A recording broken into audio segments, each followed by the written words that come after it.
had always enjoyed the idea of camping alone. The silence, the isolation, and the challenge of relying on myself for everything appealed to me. I liked being in nature, away from the noise and the pressure of work and city life. It gave me a sense of freedom, a feeling that I could handle whatever came my way. I had planned this trip for weeks, carefully choosing a remote section of the forest that was known for its trails and lakes but rarely visited by anyone else. I wanted peace, solitude, and a place to test my survival skills. I didn't want any distractions or interruptions. I thought I was ready for it. I arrived at the trailhead in the late morning, my backpack heavy with supplies. I carried a tent, sleeping bag, water, a small portable stove, some food, and all the basic survival gear. I also brought a large knife and a small first aid kit. My plan was to hike in for several hours, find a good spot to set up camp near a small lake, and spend the next 2 nights alone in the wilderness. The weather forecast had been clear, and the air was crisp and clean as I started the hike. First, everything felt perfect. The forest was quiet except for the occasional birdsong and the rustle of leaves in the wind.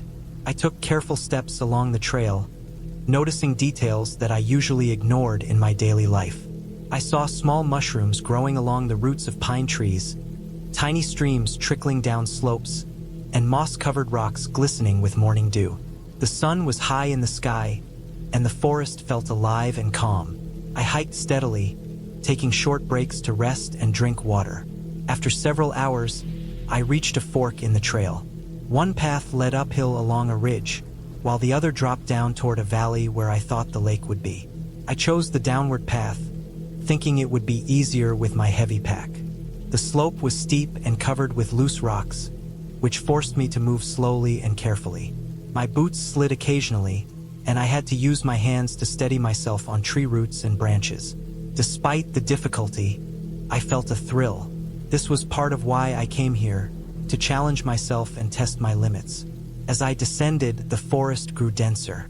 The trees were taller, and the underbrush thickened. I noticed the signs of wildlife, scat from small animals, broken branches where deer had passed, and the occasional scratch mark on a tree that might have been from a bear. I wasn't worried at first. I had been in forests before and knew how to handle wildlife encounters. I made sure to make small noises as I walked, so I wouldn't surprise any animals. By late afternoon, I reached the edge of the valley. I could hear the faint sound of water running over rocks, and I followed it to find a small, clear lake surrounded by trees. The sight was more beautiful than I had imagined. The water reflected the sky, and the sun cast long shadows across the forest floor. I decided this would be my campsite. I found a relatively flat area near the lake, cleared of rocks and sticks, and began setting up my tent. As I worked, I felt a sense of calm settle over me. I enjoyed the physical labor of pitching the tent, arranging my gear, and gathering firewood. I collected dry sticks and branches, stacking them carefully for a campfire later. I set up my stove and prepared a simple meal of rice and canned vegetables. I ate slowly, savoring the quiet and the clean air. The first night of camping alone was supposed to be peaceful, and so far it was exactly that. After dinner, I started a small campfire. I watched the flames flicker and listened to the crackling of burning wood. I knew I should keep it contained and small to avoid attracting unwanted attention, but it was comforting. As darkness fell, the forest changed. Shadows deepened, and the sounds of nocturnal animals grew louder. I could hear the distant howl of a coyote, the rustling of small mammals in the underbrush, and the occasional splash of something moving in the lake. It was the kind of quiet that makes you hyper-aware of everything around you. I settled into my sleeping bag, sitting by the fire and thinking about the day.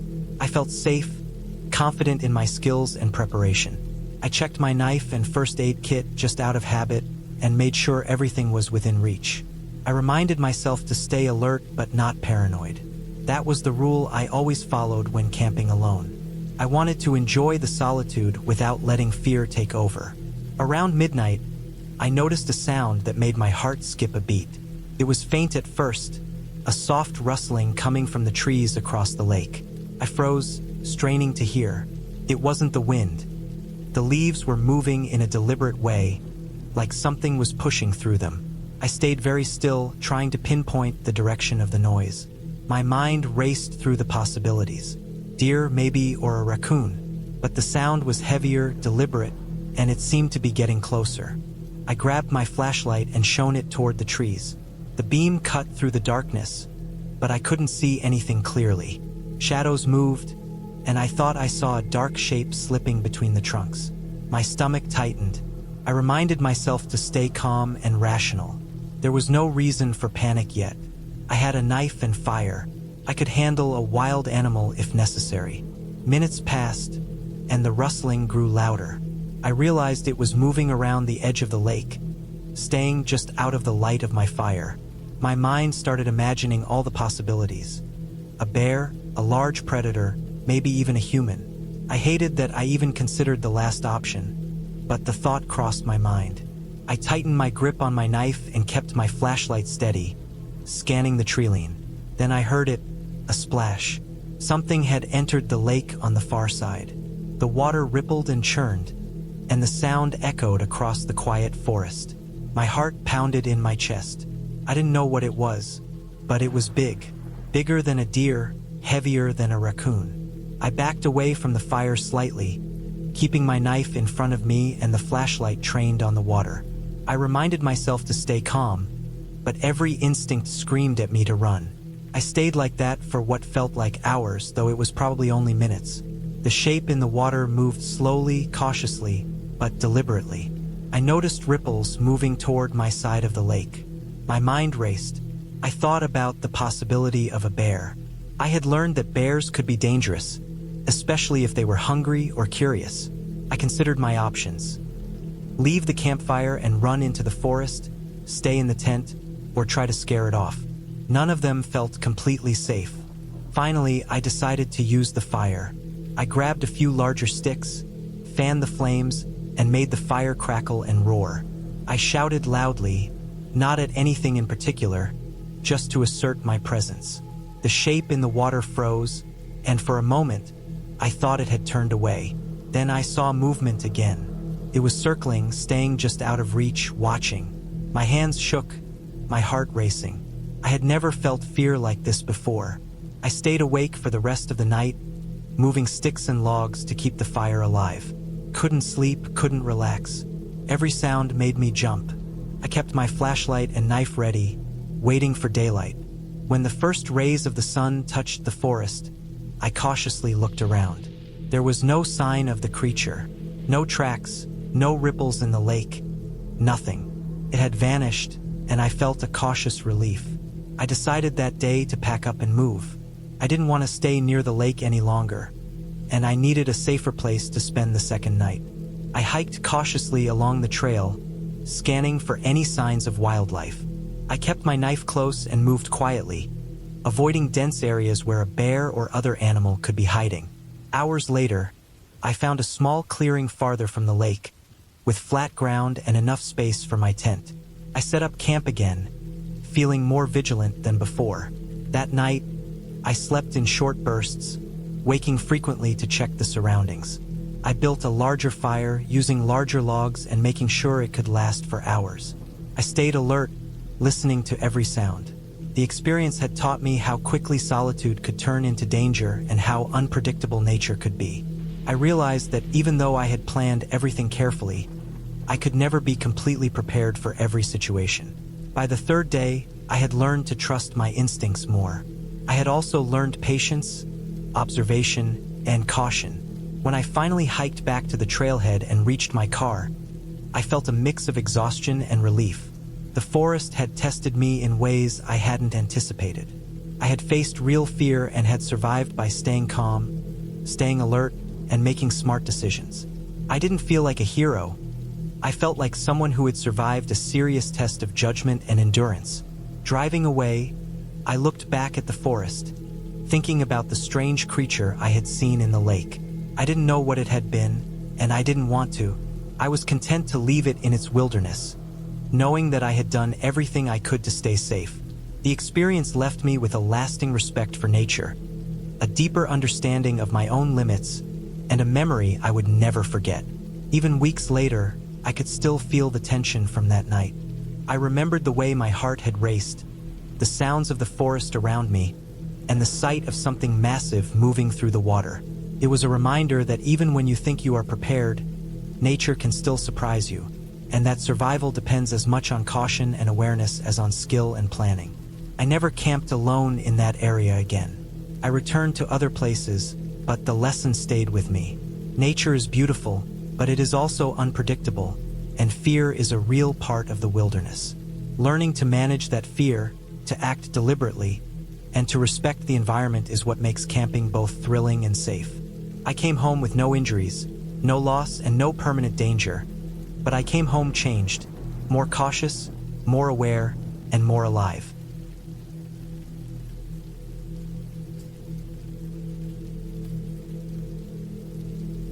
I had always liked camping alone.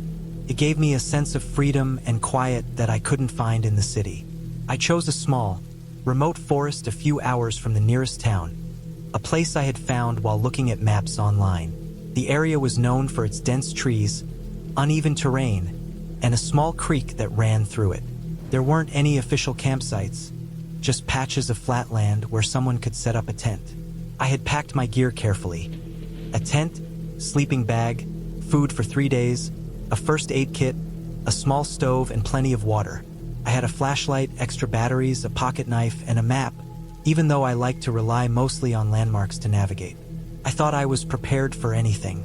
I arrived late in the afternoon, just as the sun was starting to tilt toward the horizon. The forest was quiet, except for the occasional rustle of leaves in the wind and the soft gurgle of the creek. I parked my car on a small dirt path and carried my gear into the woods. I walked for about 30 minutes, following the map and markers I had noted from satellite images. I found a small clearing near the creek, where the ground was mostly flat and dry. It seemed perfect. I set up my tent, laid out my sleeping bag, and arranged my supplies neatly. As I worked, I noticed how quickly the forest changed as the sun sank lower. Shadows grew long, twisting among the trees, and the air grew cooler. I had brought a fire starter, and I decided to light a small fire near the edge of the clearing. I gathered dry sticks and leaves, struck a match, and watched as the flames slowly took hold. The fire cast a warm glow, and for a while, I felt calm, even peaceful. I cooked a simple meal of canned beans and rice, eating quietly, listening to the soft sounds of the forest. Night fell fast. It wasn't completely dark yet, but the trees blocked much of the remaining light, and the forest seemed to shift. The rustling of the leaves became louder, more deliberate, like someone or something was moving through them. I told myself it was probably a deer or some other animal. Still, I felt a prickling at the back of my neck, a sense of being watched. I tried to focus on the fire, keeping my knife close just in case. Around midnight, the wind picked up, making the trees creak and the leaves swirl. I had extinguished the fire to prevent it from spreading, and now my small clearing was just a circle of darkness. I lay in my sleeping bag, listening to the forest. At first, I could hear only normal nighttime sounds: the distant hoot of an owl, the chirping of insects, the gurgle of the creek. Then, faintly at first, I heard it: a snap of a twig somewhere beyond the clearing, then another. Slow, deliberate, like someone walking quietly but carefully. My heart rate quickened. I got out of the tent and peered into the dark. My flashlight cast a narrow beam, illuminating a few trees at a time, but I couldn't see anything. I called out softly, just to reassure myself, but there was no reply, only the forest sounds. I returned to my tent, but I didn't sleep. I sat there, listening, straining to hear any movement. Every little sound seemed amplified. The wind through the trees, the creek, my own breathing. I tried to tell myself it was nothing, just an animal, but my instincts screamed that something was wrong. Hours passed like this. The sounds came closer and farther, never consistent, never predictable. I checked my map, thinking maybe I had made a mistake and camped near a trail used by people, but the area seemed isolated. Still, the feeling of being watched never left.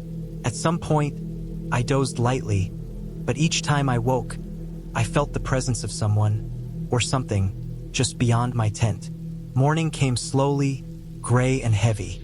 I stepped outside, keeping my knife in hand. The forest looked calm, normal, almost peaceful in the daylight. I tried to convince myself I had imagined the sounds, that fear had played tricks on me. I packed my gear carefully, scanning the trees as I moved. I followed the creek, thinking to find a safer place or a way back to the main path. The sun was higher now, filtering through the leaves, and for a moment I felt relief. But then I saw it, footprints.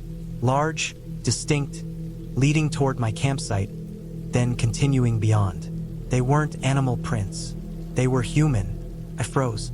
The prints were not fresh. They looked like they had been made during the night, but the ground was soft and the details were clear. Someone had been there, walking through the forest while I slept. I traced the prints with my eyes. They led deeper into the woods. Panic rose in my chest. I had no way of knowing if whoever had been here was still around. I considered turning back, leaving my gear, running, but I knew I had to move carefully. I packed slowly, quietly, scanning constantly. I avoided stepping directly on the prints, following the creek as much as possible to avoid leaving a straight trail.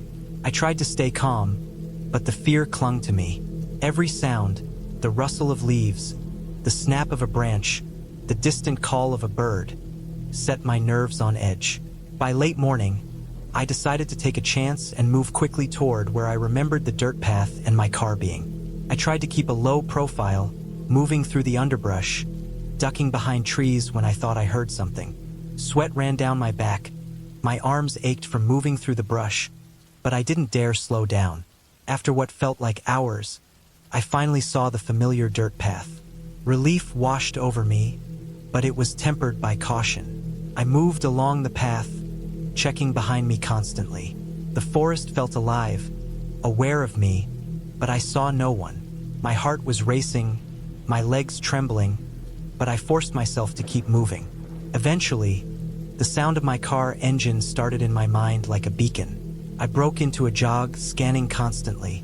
I reached the car, threw my gear inside, locked the doors, and sat for a long time, breathing heavily. The forest was silent around me, no sign of anyone, but the prints and the night of constant watching remained in my mind. I started the engine, driving slowly at first, scanning the edges of the forest. Once I felt safe enough, I accelerated. I didn't stop until I reached the nearest town. I parked in a crowded area, blending in with people, letting the normal noises of civilization calm my nerves. I called the local ranger station, explaining that someone had been moving through the woods near my campsite overnight. They told me to report the details, but they couldn't guarantee anyone would be found. In the following days, I replayed the experience over and over in my mind. The forest was beautiful, peaceful, and dangerous all at once. I realized how unprepared I had been for someone else being in such a remote area, how vulnerable I had felt alone at night. I kept my camping gear packed, my knife close, and my sense of caution sharpened. From that point on, I only camped in areas where I could be sure of my safety. The memory of that night, of footsteps in the dark and the feeling of being watched, stayed with me. But I learned to respect the forest in a new way, understanding its quiet dangers and the need for careful planning. That night changed the way I approached camping forever, making me more cautious, more aware, and more respectful of the unknown elements in the wilderness. Even months later, whenever I plan a trip, I double-check the area for signs of people, hidden paths, and anything that could pose a threat.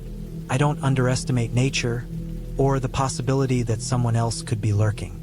And I make sure I always have a clear exit plan, a safe route back to civilization, and the patience to move carefully when I sense danger. That night in the forest taught me the importance of preparation, observation, and staying calm under pressure.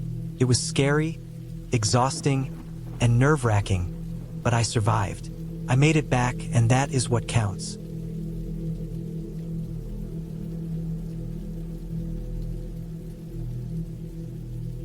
I had been planning this camping trip for months.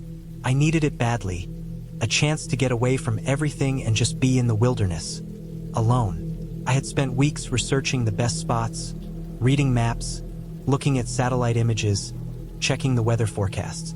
I wanted a place far from other campers, far from roads, far from any hint of civilization. My target was a small, remote area in the mountains, reachable only by a rough, narrow trail that few people seemed to visit.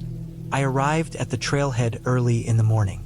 The sun was just rising, turning the sky a pale orange, and the air was crisp, almost cold, but refreshing.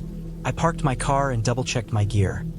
Backpack loaded with water, food, extra clothes, first aid kit, tent, sleeping bag, flashlight, batteries, fire starter, knife, compass, and a small map. Everything was in place. I locked the car and started down the trail.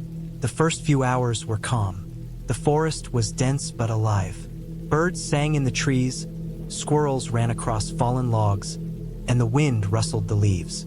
I had done enough hiking before that I didn't rush. I stopped occasionally to catch my breath, take photos, or just look at the scenery. The trail was steep in places, twisting and turning along ridges and small valleys. I drank water regularly, ate snacks, and made sure to pace myself. Around midday, I found a small clearing that looked perfect for setting up camp. It was near a stream with enough flat ground for a tent, surrounded by tall pines. I unpacked my backpack, laid out my tent, and started to pitch it. The tent went up without trouble, though the ground was a bit rocky. I gathered some dry wood for a fire, enough to cook later and stay warm. By late afternoon, the sun was getting lower, and the forest began to change. Shadows stretched long and dark between the trees. The birds quieted down, replaced by the occasional rustle of leaves or a distant crack of a branch. Everything felt different in this light, almost like the forest had shifted from calm to alert. I shrugged off the feeling and focused on getting my fire ready. I had barely managed to start it when I noticed something unusual. At first, I thought it was just my imagination. The forest was alive with small movements, branches swaying, leaves falling. But this was different. There was a sound, soft but distinct, like footsteps on dry leaves. They weren't close, not yet, but they were too rhythmic to be animals. I froze, listening. The steps stopped whenever I stopped moving. I told myself it was nothing, probably a deer or some other animal. But as the sun dipped lower, the sound grew more distinct. It wasn't random and it wasn't high up. It was coming along the ground, walking slowly but deliberately. I scanned the forest, looking for movement. There was nothing I could see, but the sound was still there, circling, shifting. I decided to stay calm. I told myself that, in the wilderness, strange noises were normal. Still, I made a small change. I moved closer to my tent, grabbed my flashlight, and kept my knife in hand. The feeling of being watched was heavy now. I could almost feel eyes on me, though I saw no one. I didn't hear voices, no talking, no whispers, just the steps. I sat by the fire for a while, trying to convince myself I was overthinking. My food cooked slowly over the flames. I ate, but my appetite was gone. Every snap of a twig made me flinch. I tried to keep my mind busy, rearranging my gear, checking my supplies, making sure everything was secure. Every time I thought the footsteps had stopped, they started again, closer this time. Night fell completely. The forest went dark, except for the small circle of light from my fire. I could hear the stream nearby, but even that sound seemed distant, swallowed by the quiet weight of the trees. I decided to get inside my tent, hoping it would feel safer. I slid the zipper closed, leaving a small opening for air, and sat inside. My flashlight rested next to me, my knife within reach. At first, the footsteps outside were faint, almost polite, but after a while, they grew louder, sharper, moving around my tent. I could hear them stop and start, circling the camp. I pressed my ear against the tent wall, trying to locate them. There was no pattern I could understand, only the certainty that someone or something was out there. Fear began to settle deep in my chest. I had been in the wilderness alone before, but never with the feeling that someone was actively watching me. I thought about leaving, but I couldn't see well in the dark, and the trail was steep and treacherous. I didn't want to get hurt climbing down in the night. I stayed still, holding my knife, listening. Hours passed. The footsteps never left. They circled, paused, crept closer, then retreated. My mind started racing through worst-case scenarios. Could it be another hiker? Maybe someone lost? Maybe someone dangerous? The thought made my stomach twist. I had no cell service, no way to call for help. I remembered the emergency whistle in my pack, but I hesitated. I didn't know if making noise would help or make it worse. Sleep came fitfully, if at all. Every time I drifted off, I woke to the sound of movement just outside the tent. I held my breath, knife ready. Dawn was still hours away, and I was exhausted. My fire had burned low, just glowing embers now, but I didn't dare leave the tent to rekindle it. I needed to stay alert. Around 3 a.m., the footsteps stopped. I couldn't tell if they had gone or if whoever was out there was just watching, waiting. I stayed in that position, trembling, listening to every sound. The night felt endless. I tried to stay calm, thinking through what I would do if someone tried to get in. I was ready, but the fear was constant, pressing. Finally, the sky lightened. The first gray of morning filtered through the trees. I waited a long time before unzipping the tent. The forest looked empty, peaceful almost, but I stayed cautious. I gathered my gear, keeping the knife in my hand, and slowly stepped out. The fire was cold, and the ground around the tent showed tracks. Human footprints, not large, careful, circling my camp. I took pictures with my phone, documenting everything. I didn't stay to investigate further. I packed quickly, left the fire site as best I could, and started down the trail. I kept my eyes on the trees, listening for anything, but there was nothing more. Every step felt tense, every snap of a branch making me jump. I kept walking until the sun was fully up and the trail became easier, more visible. When I finally reached my car, I felt an enormous sense of relief. I locked the doors, sat inside, and let the exhaustion hit me. I thought about what had happened, the footsteps, the circling, the quiet presence of someone watching, and I realized how lucky I was. There were no confrontations, no violence, but it could have gone very differently. I called the local ranger station as soon as I got cell service, reporting the tracks and the situation. They told me to file a more detailed report if I could, and I agreed. That night, safe in my own home, I couldn't sleep right away. I kept thinking about the forest, about how someone had been out there, close enough to watch me, move around my tent, and yet remain unseen. I realized that camping in remote areas wasn't just about nature, beauty, or solitude. It could also be dangerous in ways I had never fully considered. After a few days, I returned to the area, but not alone. I went with a friend, someone I trusted, someone who could help if things went wrong. Together, we followed the trail to the campsite. It looked the same, peaceful, almost like nothing had happened. But we found more footprints, the same pattern of circles, evidence that someone had been there recently. We took photos, left the area carefully, and reported everything again. The rangers promised to patrol it more often, and I felt a small relief knowing that maybe no one else would go through what I had. Looking back, I realized that the fear I felt that night had been intense and almost paralyzing, but it had also taught me the importance of preparation, awareness, and caution. I never underestimated the wilderness again. I never went camping alone in such remote areas without telling someone exactly where I would be, without carrying emergency gear, without a plan. The experience stayed with me, a stark reminder that danger isn't always obvious, and the most terrifying things in nature aren't ghosts or monsters. They are real, human, and unpredictable. I still love the mountains, the quiet, the fresh air, and the sense of being alone with nature. But now I go with respect, preparation, and caution, knowing that sometimes the forest isn't empty, even when it feels like it should be. And that knowledge, uncomfortable as it is, keeps me alive.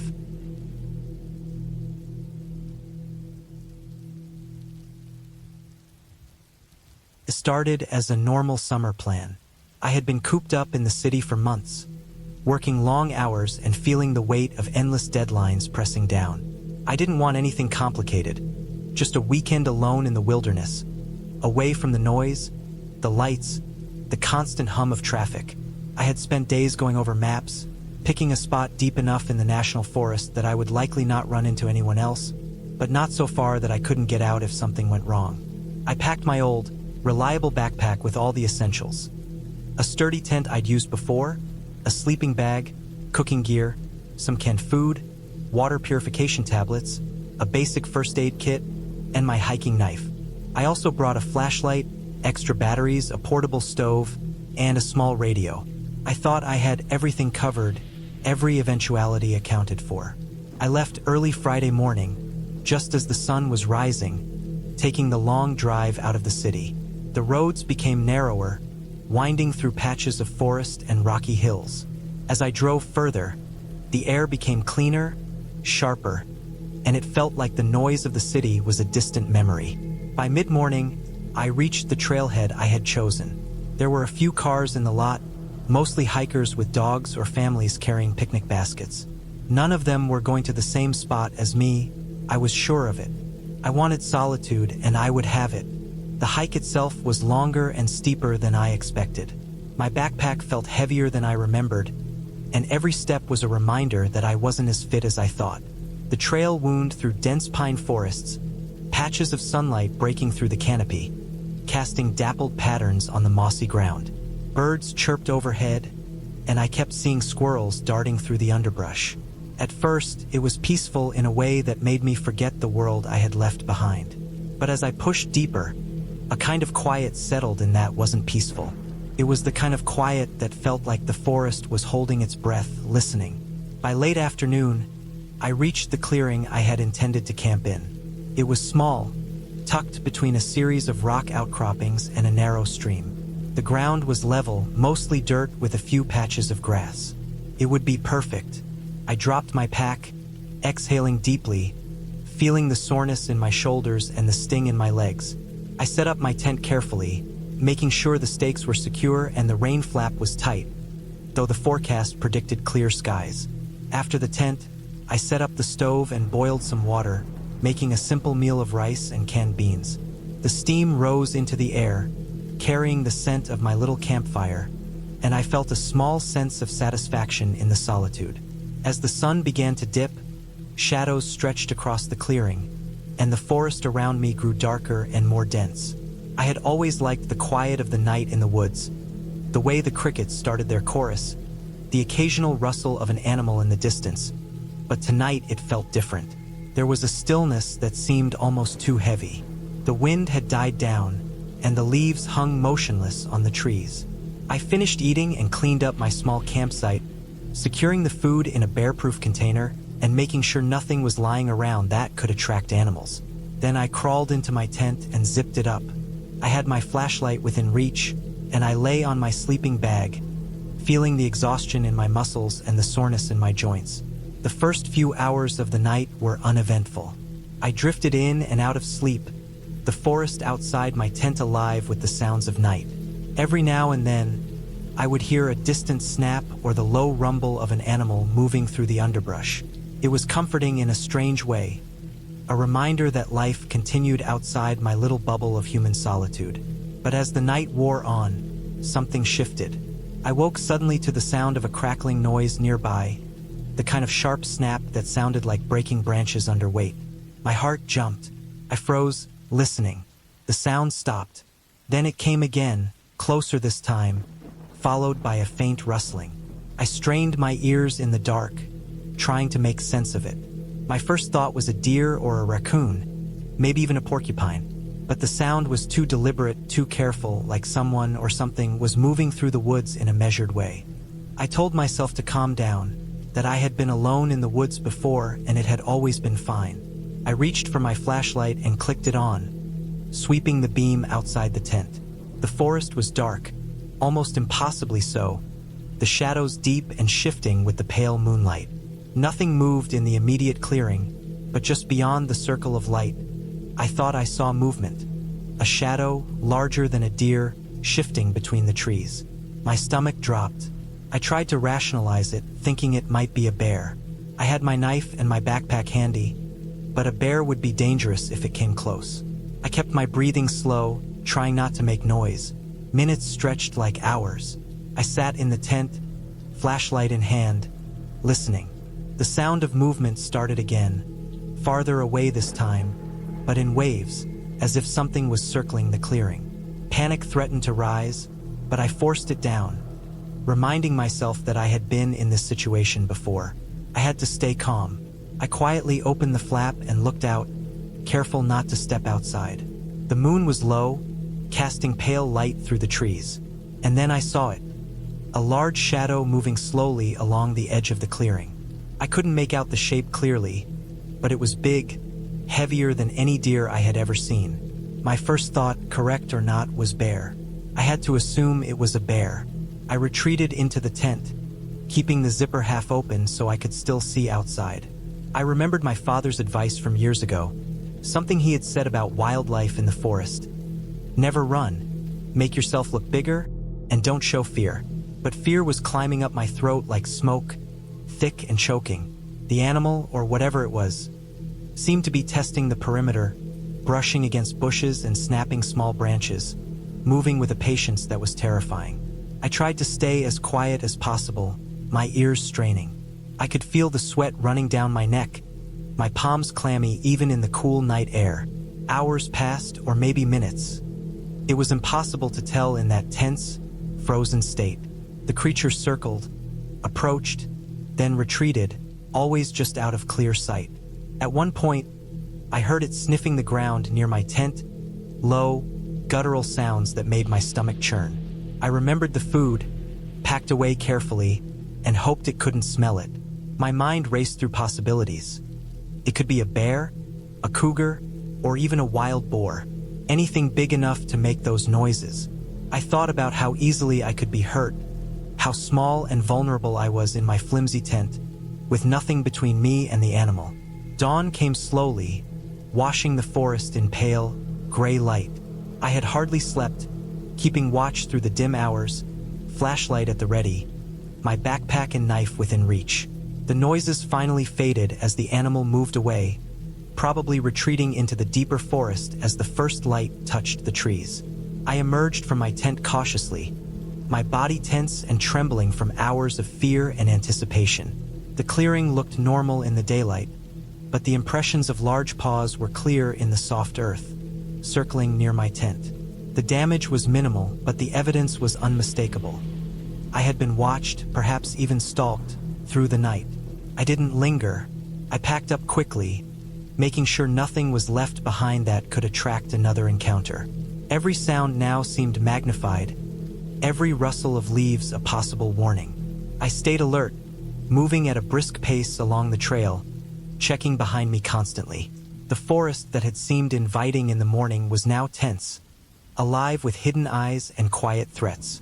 I felt every step, my senses sharpened, my body ready to react.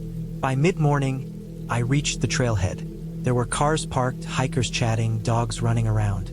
The normalcy of the scene felt almost unreal after the night I had endured. I felt relief, deep and almost physical, as I got into my car and locked the doors. I drove away, still scanning the edges of the forest, wary of the shadows in the corners of my vision. Even days later, I replayed the night in my mind, remembering the sounds, the smells, the tension. I realized how vulnerable I had been, how quickly peace could turn into fear in the forest.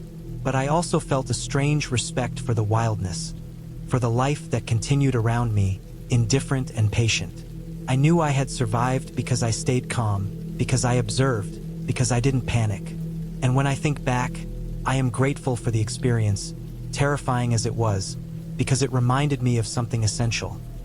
The wilderness is beautiful, but it is not forgiving. It demands respect, vigilance, and humility, and sometimes it tests you in ways you never expect.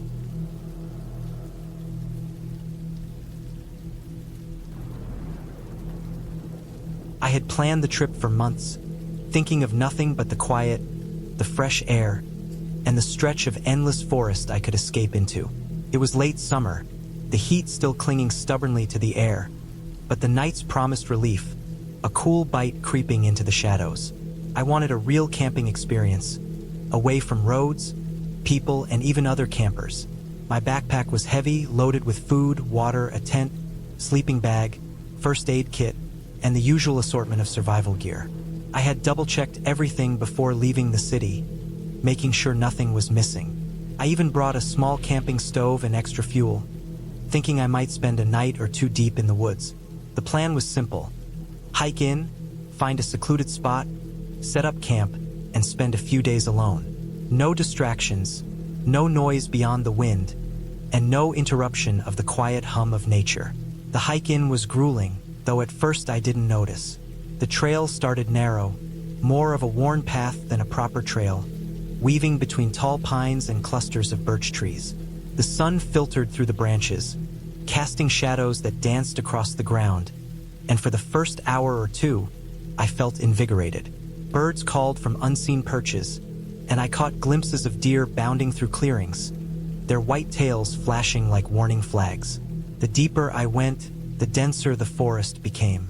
The trail twisted sharply, sometimes disappearing under fallen leaves or sudden dips in the terrain. I had to stop more than once to check my map, squinting at the creases and folds to make sure I hadn't wandered off course. Sweat ran down my back, soaking my shirt, and my legs ached from the uneven ground, but I pushed on. The isolation was intoxicating. I had no idea if anyone else had ever walked this far.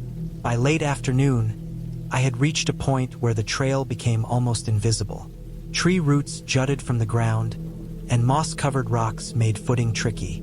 I could hear the faint rush of water nearby, the sound of a stream hidden behind thick trees. I decided this would be a good place to set up camp. It wasn't perfect, but it offered access to water and a flat patch of ground where I could pitch my tent. The shadows were growing longer, the light dimming as the sun sank closer to the horizon. I unpacked, finding each item with methodical care, setting the tent poles into the earth, securing the rainfly, and laying out the sleeping bag inside. I arranged my food in a sealed container, hung it from a nearby branch as a precaution against bears, and prepared my small stove. By the time I finished, the sun was gone, leaving a faint orange glow behind the horizon. At first, the night felt peaceful.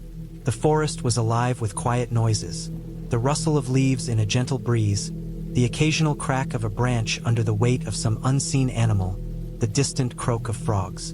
I made a small fire, careful to keep it controlled, feeding it just enough to provide light and warmth. I ate a simple meal from my supplies, savoring each bite. Then I sat back against a tree, taking deep breaths, letting the tension in my body melt away. Alone in the woods, surrounded by darkness, I felt a strange combination of fear and freedom. Every sound was amplified, but none felt threatening, at least not at first.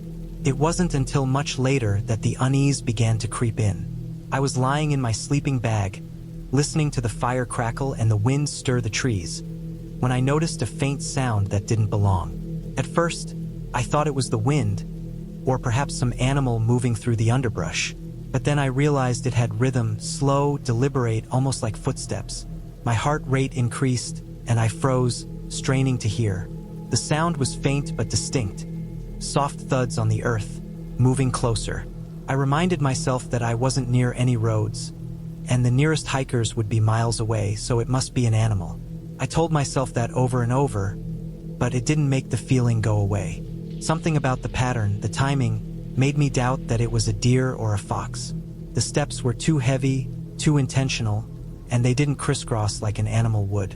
They moved in a straight line towards the clearing where I had pitched my tent. I grabbed my flashlight, turning it on and sweeping the beam across the trees. Nothing. The forest looked calm, the shadows deep and empty. I told myself again that it must be an animal, perhaps a deer, maybe a raccoon. But then the sound stopped. Silence fell so abruptly that I could hear my own heartbeat, the rapid thumping in my chest, and the fire crackling. I held my breath, listening, every muscle tense, waiting for something, anything, to appear. Minutes passed. The wind shifted, and I thought I heard the footsteps again, only this time from the opposite side of the clearing. My mind raced. I considered packing up and leaving immediately, but I knew it was dark, and the terrain was rough. I would have to wait for morning to hike out safely. I told myself that again, trying to stay calm, but every sense was on high alert. I slept fitfully that night, never fully letting my guard down. Every crack of a branch, every rustle of leaves made me tense, ready to react. I kept my flashlight and a small hatchet by my side, just in case. My fire burned low, embers glowing faintly in the dark, and I kept imagining shapes in the shadows, thinking I saw movement that wasn't there. Morning couldn't come soon enough. When it finally did, I packed my belongings quickly, eager to leave the clearing. As I did, I noticed something odd. Footprints in the dirt, large, humanoid, not quite human but clearly not an animal either. They were spaced widely, indicating a tall person, and they moved past my tent without hesitation. My stomach dropped. I realized that I hadn't imagined the sounds. Someone had been there, someone watching me. I quickly checked my pack, ensuring nothing had been taken. Everything was there, but my unease didn't dissipate. I made the decision to leave the clearing immediately, following the trail back the way I had come. The hike back was tense and exhausting. Every sound made me jump. I kept my eyes on the shadows, scanning for movement, listening for footsteps. At one point, I thought I saw a figure between the trees, just for a moment before it disappeared. I ran, my legs moving faster than they had all day, adrenaline pushing me forward. The forest seemed endless, the trail more treacherous than before.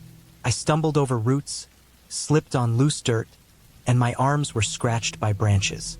But I didn't stop, couldn't stop. I had to get out.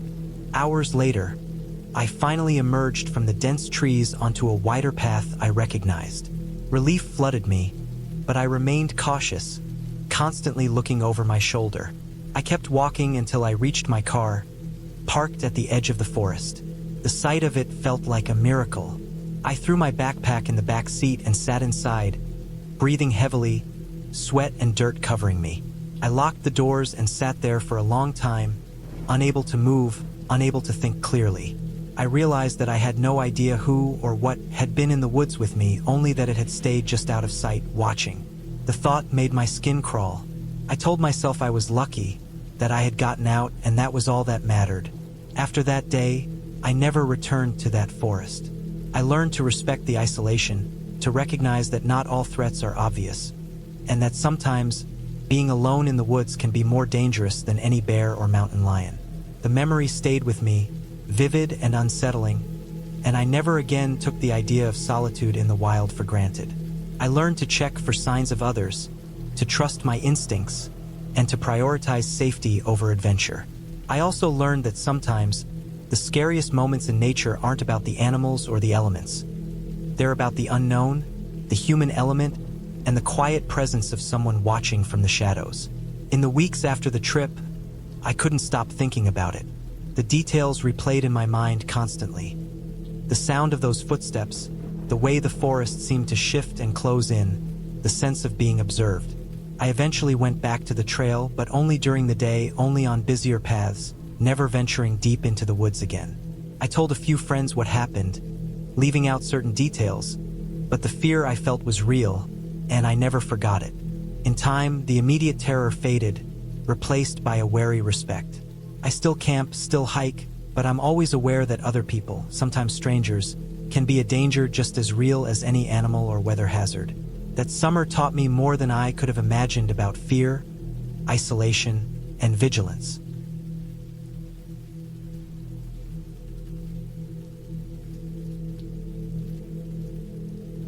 I had been planning this camping trip for months, and by the time I finally left, I was both nervous and excited. I had chosen a stretch of forest I had read about in a few outdoor blogs, a remote area a couple of hours from the nearest town. The trail was supposed to be rugged but manageable for a solo camper. I packed everything carefully: a tent, a sleeping bag, a small camping stove, food, water, a first aid kit, a headlamp, extra batteries, a knife, and a small hatchet.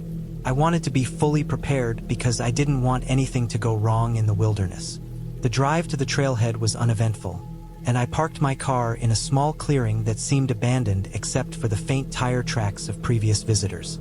The forest beyond looked dense, the trees tall and thick, with their trunks covered in moss and ferns. A cool breeze rustled through the leaves, and sunlight filtered down in golden beams. I carried my pack and started down the trail, feeling the familiar thrill of being alone in the woods, the quiet hum of nature surrounding me. The first couple of hours were easy. The trail was narrow but visible, mostly dirt with occasional rocks and roots. I kept my pace steady, stopping occasionally to drink water or catch my breath. Birds called in the distance, and I caught glimpses of squirrels darting through the trees. Everything seemed calm and normal. I was enjoying the solitude, the feeling that I was far from the stress of daily life. I made mental notes of landmarks: a large fallen log covered in moss, a stream that crossed the path, a cluster of tall pine trees that looked like sentinels. I planned to use these markers to find my way back if necessary. By late afternoon, I reached a small clearing near a bend in the trail. I thought it would be a good place to set up camp. I unpacked my tent and laid the sleeping bag inside. I gathered firewood from the surrounding area, looking for dry branches and twigs. The forest floor was damp in places, but I managed to find enough material to start a small fire. I built a neat little stack, arranged some larger logs around it for sitting, and struck a match. The flame caught quickly, flickering and crackling as it grew. I felt a sense of satisfaction as I watched it, the orange glow contrasting with the green and brown of the forest. I cooked my dinner over the fire, canned beans and a small portion of rice. The smell of food in the quiet woods felt comforting, almost normal, even though I was alone. I ate slowly, listening to the forest sounds. Occasionally, I would hear a snap of a branch or a rustle in the underbrush, and my heart would skip a beat. I reminded myself that, in the woods, small animals were everywhere, probably a deer or a raccoon moving around. I told myself to stay calm, to stay rational. Night fell quickly. The forest changed after sunset. Shadows deepened, and the fire seemed like a fragile shield against the darkness. The wind picked up slightly, whistling through the trees, and I felt a chill in the air. I added more wood to the fire, watching the sparks rise and disappear into the night sky. The forest felt alive in a way that daylight had hidden. Every sound seemed louder, sharper. The rustling of leaves, the crack of a branch, even the distant call of an owl felt intense. I tried to focus on the warmth of the fire, the familiar shapes of my camp setup, and the knowledge that I was prepared. After cleaning up my dinner, I settled into the tent, leaving a small glow from the fire outside. I could hear the fire crackling intermittently, the wind in the trees, and the occasional scurry of a nocturnal animal. Sleep was slow to come. Every noise seemed amplified. Every shadow outside the tent seemed to shift. My mind tried to rationalize everything. It was just the wind, just a squirrel, just the forest moving naturally. But still, a gnawing tension built inside me. Around midnight, I heard something that made my stomach tighten. A faint crunch of leaves, like footsteps, not on the trail but closer, just beyond the firelight. My first thought was another camper or hiker, but this place was supposed to be empty.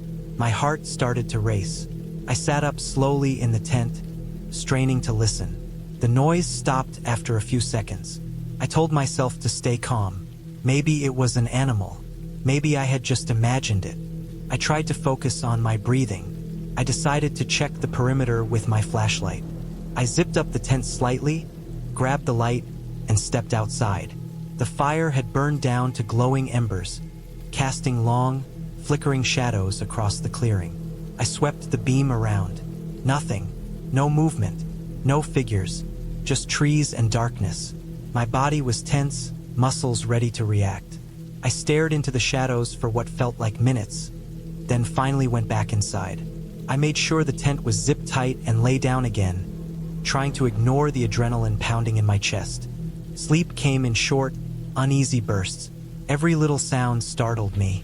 Around 2 a.m., I heard it again. Soft, deliberate footsteps, this time closer, circling my camp. I froze. My brain raced. Could someone have followed me here? Could it be someone watching me from the trees? My stomach twisted with fear. I realized my phone had no signal, and my car was too far to run to in the dark.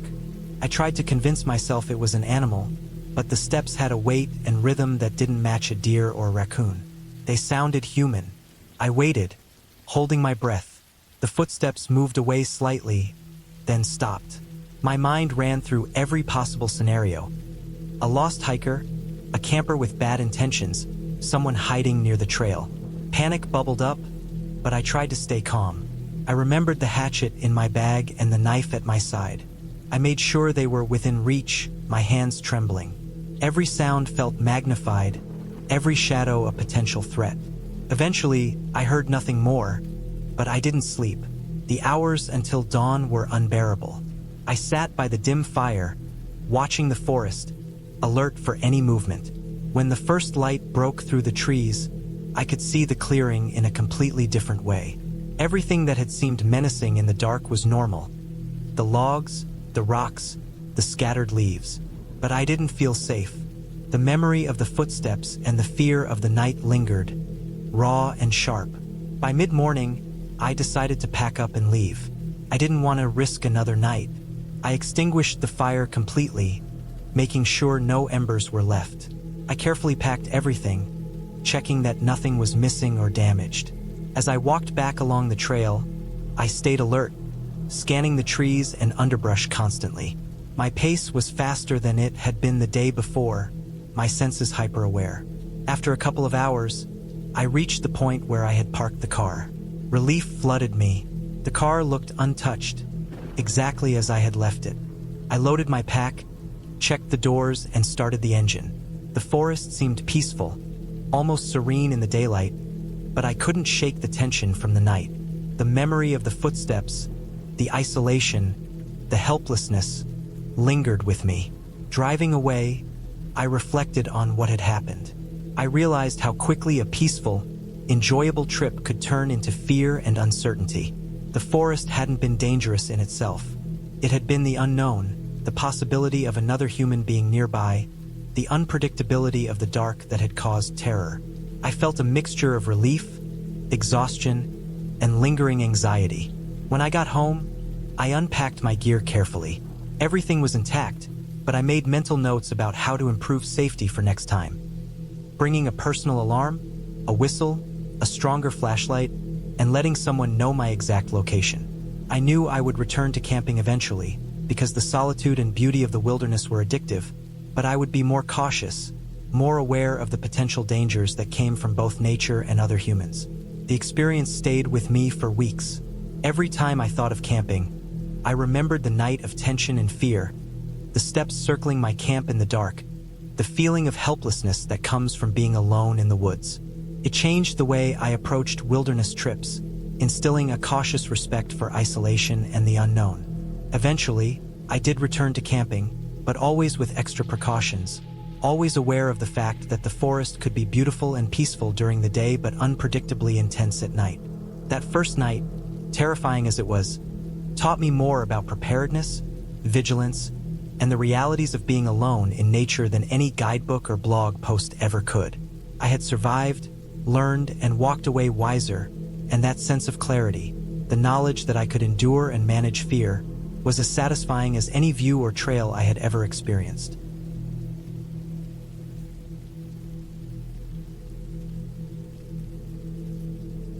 I had always loved camping, the way the forest seemed to wrap around you, thick and endless, yet alive with quiet sounds that only someone who truly listened could hear. I had planned this trip for months, choosing a stretch of wilderness several miles from the nearest road, far enough that few people came near it. I wanted solitude, the kind of isolation that felt like stepping back in time. I packed carefully, taking a sturdy tent, sleeping bag, enough food for several days, and a first aid kit, along with my usual backpack of essentials. I left behind my phone with no expectation of service and embraced the idea of complete disconnection. The hike in was longer than I remembered from the map. The trail was steep in places, slick from recent rains, and overgrown in others, forcing me to push aside low-hanging branches and climb over fallen logs. I moved slowly, carefully, taking note of the uneven ground and listening to the forest around me. The air was damp, smelling of wet pine and earth, and the wind rustled through the trees in a constant low hum. After a few hours, I reached a clearing beside a small creek. It wasn't large, but it offered a flat space to set up camp and a source of water. The sun was still high, giving me plenty of light to unpack and prepare the site. I pitched my tent near the creek, securing the ropes tightly and checking the stakes multiple times. I set up my stove, boiled water, and made a simple meal of rice and vegetables. I stacked some firewood nearby, careful to keep it dry under a makeshift tarp. The first night felt perfect, almost serene. I watched the water flow over smooth stones, listened to birds call to each other from hidden perches, and eventually crawled into my sleeping bag, exhausted but content. That night I slept lightly. Every small noise, the snap of a twig, the rustle of leaves, seemed amplified in the darkness. At one point, I thought I heard something moving near the creek, heavier than an animal, deliberate, but I couldn't tell exactly what. My heart rate spiked, but after several minutes of holding my breath, the sound faded, and I drifted back into restless sleep. Morning came slowly, and I was thankful for the warmth of my sleeping bag. I packed a small breakfast and headed out to explore the surrounding area, making mental notes of landmarks so I wouldn't get lost. The forest was dense but beautiful, sunlight filtering through the high canopy, creating patterns on the ground. I spotted deer tracks and broken branches where animals had passed through, and I felt the thrill of being completely alone in the wild. The second day started like the first. I hiked further along the creek, collecting water from small waterfalls and checking for potential campsites if I decided to move. Around midday, I came across a place where the ground had been disturbed. Footprints, larger than mine, pressed into the mud and leading deeper into the forest. I paused, examining them carefully. They didn't resemble deer or any animal I recognized. I felt a flicker of unease, but I brushed it off, convincing myself it must have been someone else camping or hiking recently. Later that afternoon, I returned to my original campsite. The forest seemed quieter, too quiet, almost like it had been holding its breath. As I set up my evening fire, I noticed the woodpile I had carefully stacked the day before was slightly scattered. Small twigs were broken, some with pieces shifted. My stomach tightened. I hadn't seen anyone else around, and I was far from any trail. I began scanning the tree line, looking for movement, but the trees were still, the shadows long and heavy. I kept telling myself it was likely animals, maybe raccoons or birds, but the feeling of being watched had begun to settle into the pit of my stomach.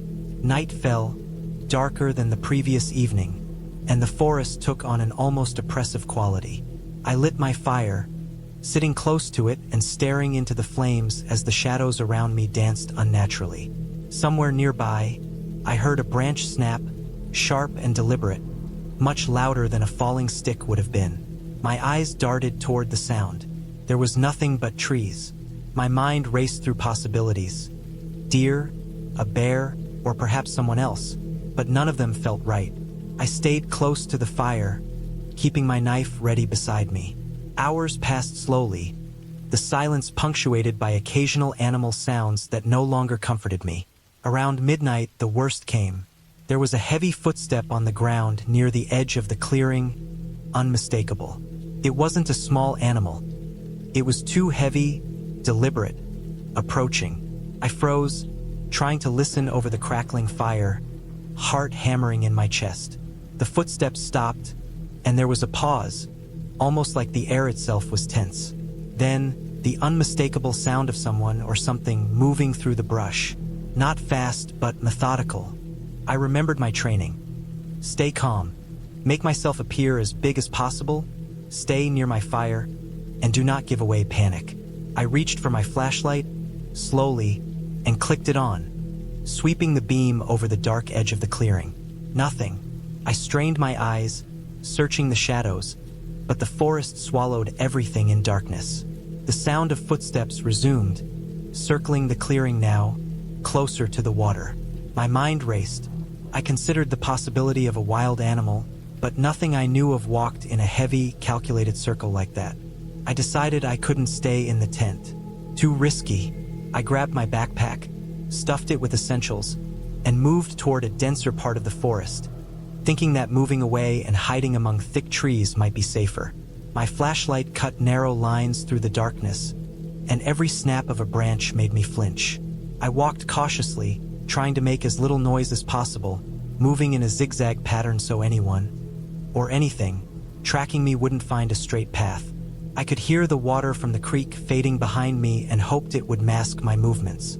Hours passed in tense silence, occasionally broken by what sounded like a large branch snapping in the distance, or the rustle of leaves, always keeping pace with me but never close enough to confirm. I realized I was exhausted, hungry, and my mind was beginning to play tricks on me.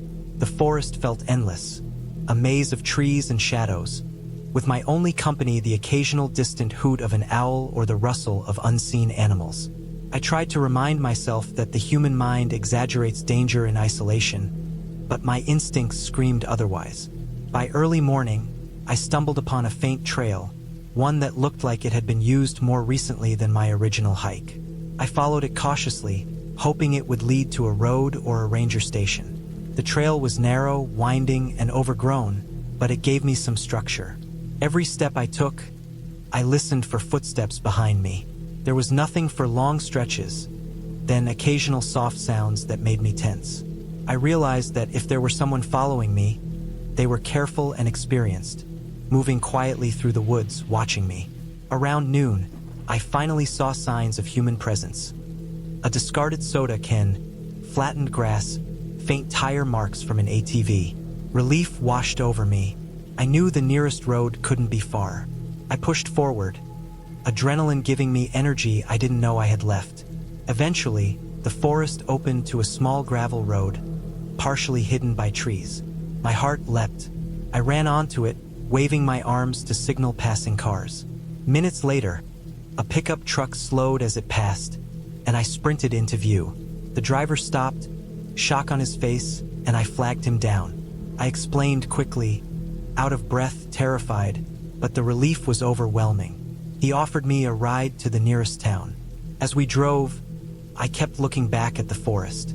It looked serene in daylight, sun glinting through the leaves, birds flitting from branch to branch. I knew what I had experienced was real. I didn't see a person that night, but I knew someone, or something, had been tracking me.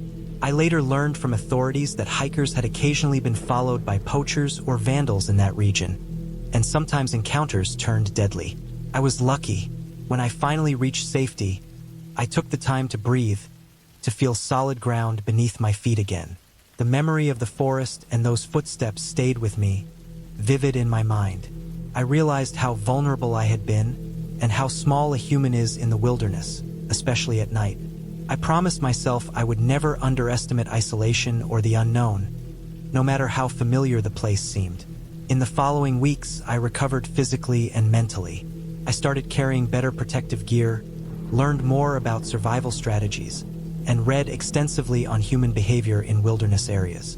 I still love the outdoors, but I never venture out alone in that region again. The experience taught me vigilance, respect, and caution in a way no casual hike ever could. And I never forgot that night. The way the forest can seem alive, the way someone unseen can move with precision, and the relief of finally stepping back into safety. Even now, thinking about it, I feel the weight of those hours in the dark, the fear of being tracked, and the gratitude that I survived. I know the forest is still there, quiet, endless, and patient, holding its secrets and reminding me that sometimes the scariest things aren't supernatural. They are all too real.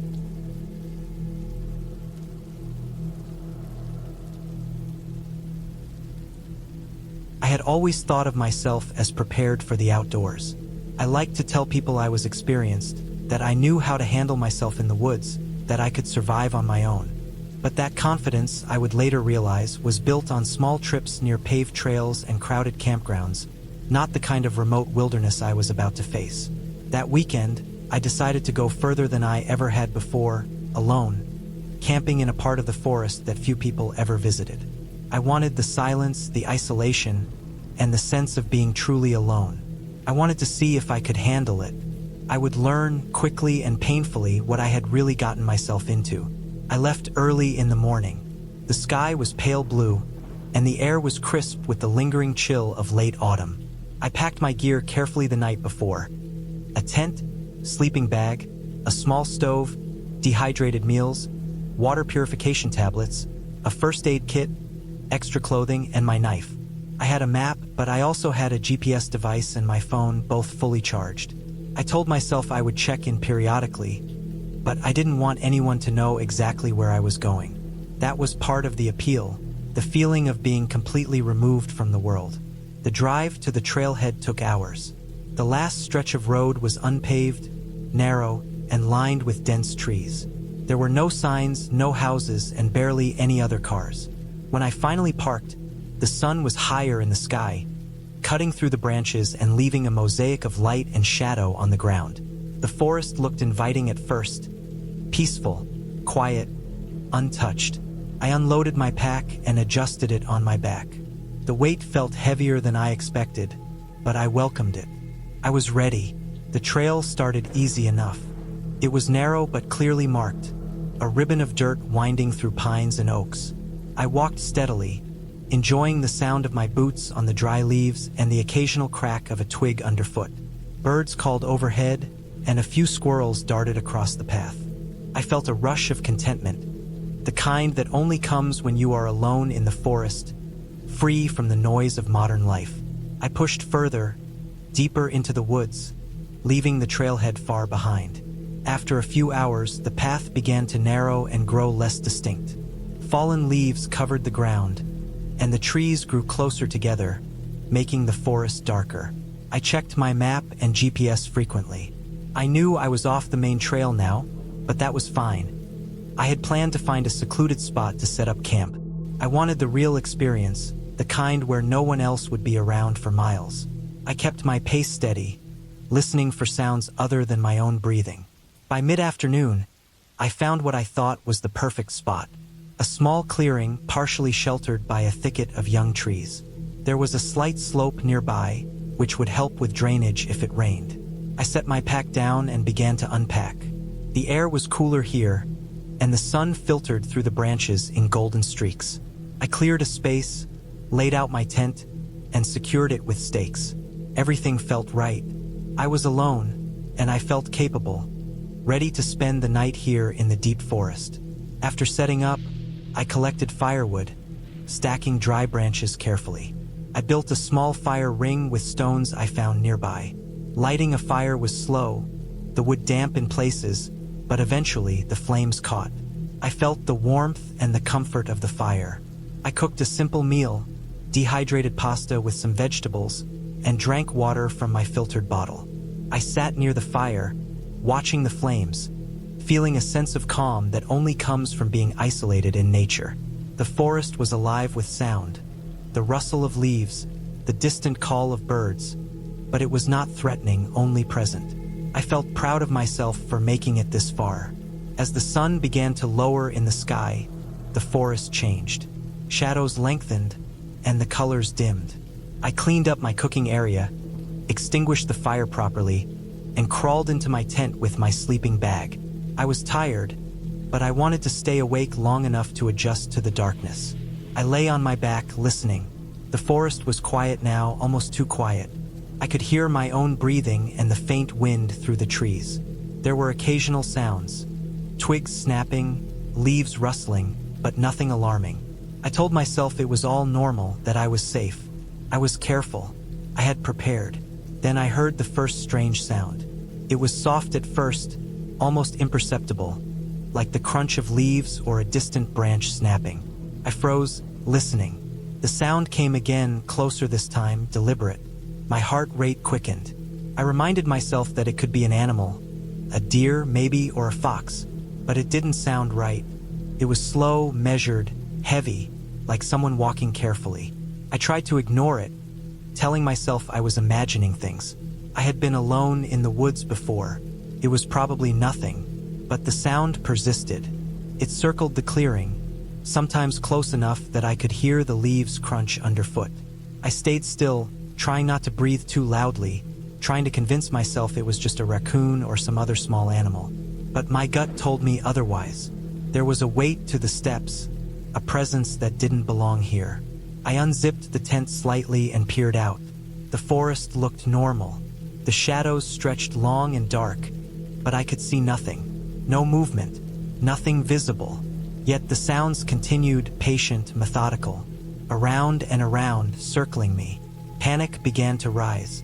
I knew the forest well enough to know that if it were a wild animal, it would probably be making more noise, scratching, sniffing something. This felt different, human. I had not seen another person all day, but now I realized I might not be alone.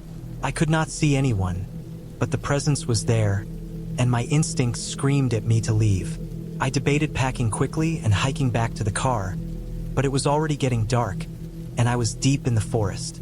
There were no trails nearby, only the rough paths I had stumbled over. Moving now could be dangerous. I had to stay put. I reached for my knife and kept it near me, pressing it against my chest. I tried to control my breathing, forcing myself to stay calm. I told myself not to make any noise, not to give away my presence. The footsteps continued, slow, deliberate, circling my small clearing.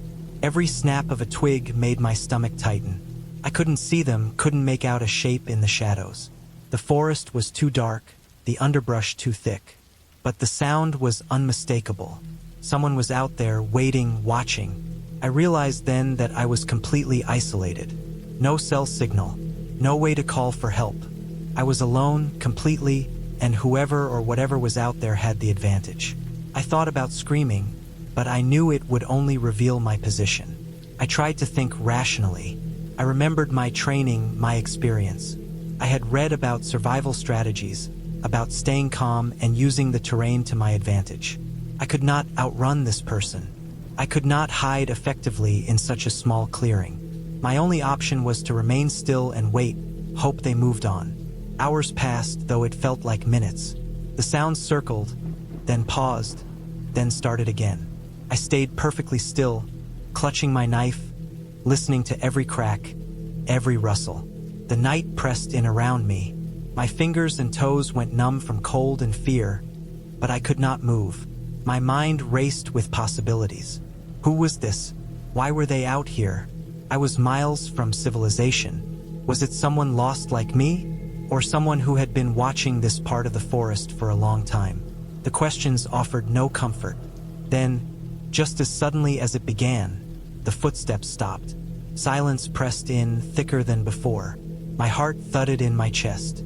I stayed still for what felt like hours, waiting, expecting some movement. But none came. Gradually, I began to breathe more easily.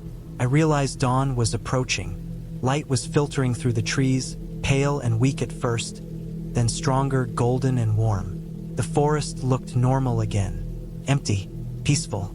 I emerged from my tent cautiously, scanning the area. There were no signs of anyone, no footprints, no disturbances. Nothing. I could hardly believe I had survived the night. I packed up quickly, my hands shaking, my body tense. Every rustle of leaves, every distant bird made me jump. I retraced my steps back toward the main trail, not stopping, not slowing. My legs burned, but I didn't care. I finally emerged near my car, sun fully risen, my body exhausted, my mind racing. I locked the doors, sank into the seat, and finally allowed myself to breathe. I had made it. I was safe. Alone in the forest. I had faced fear that was not imagined, not supernatural, but real, human, and dangerous. I drove home slowly, looking at every shadow, listening for any sound. I kept thinking about what could have happened if I had made the wrong move, if I had revealed myself. The thought of it made me shiver, but I also felt a strange pride. I had survived. I had made it through the night, unhurt, and I had learned something important about the forest, about myself, about the very real dangers of isolation. It was a lesson I would never forget. I had underestimated the wilderness, underestimated the people who might inhabit it, and underestimated my own fear. I had faced it all, and I had come out alive. From that day on, I never ventured so far alone again. I still loved the forest, still wanted to experience the quiet and the isolation, but I respected it now. I understood that danger was not always obvious, and that sometimes the scariest part of nature is the humans who share it. The memory of that night stayed with me, vivid and raw. a reminder that survival depended not on courage alone, but on awareness, caution, and respect for forces far beyond my control.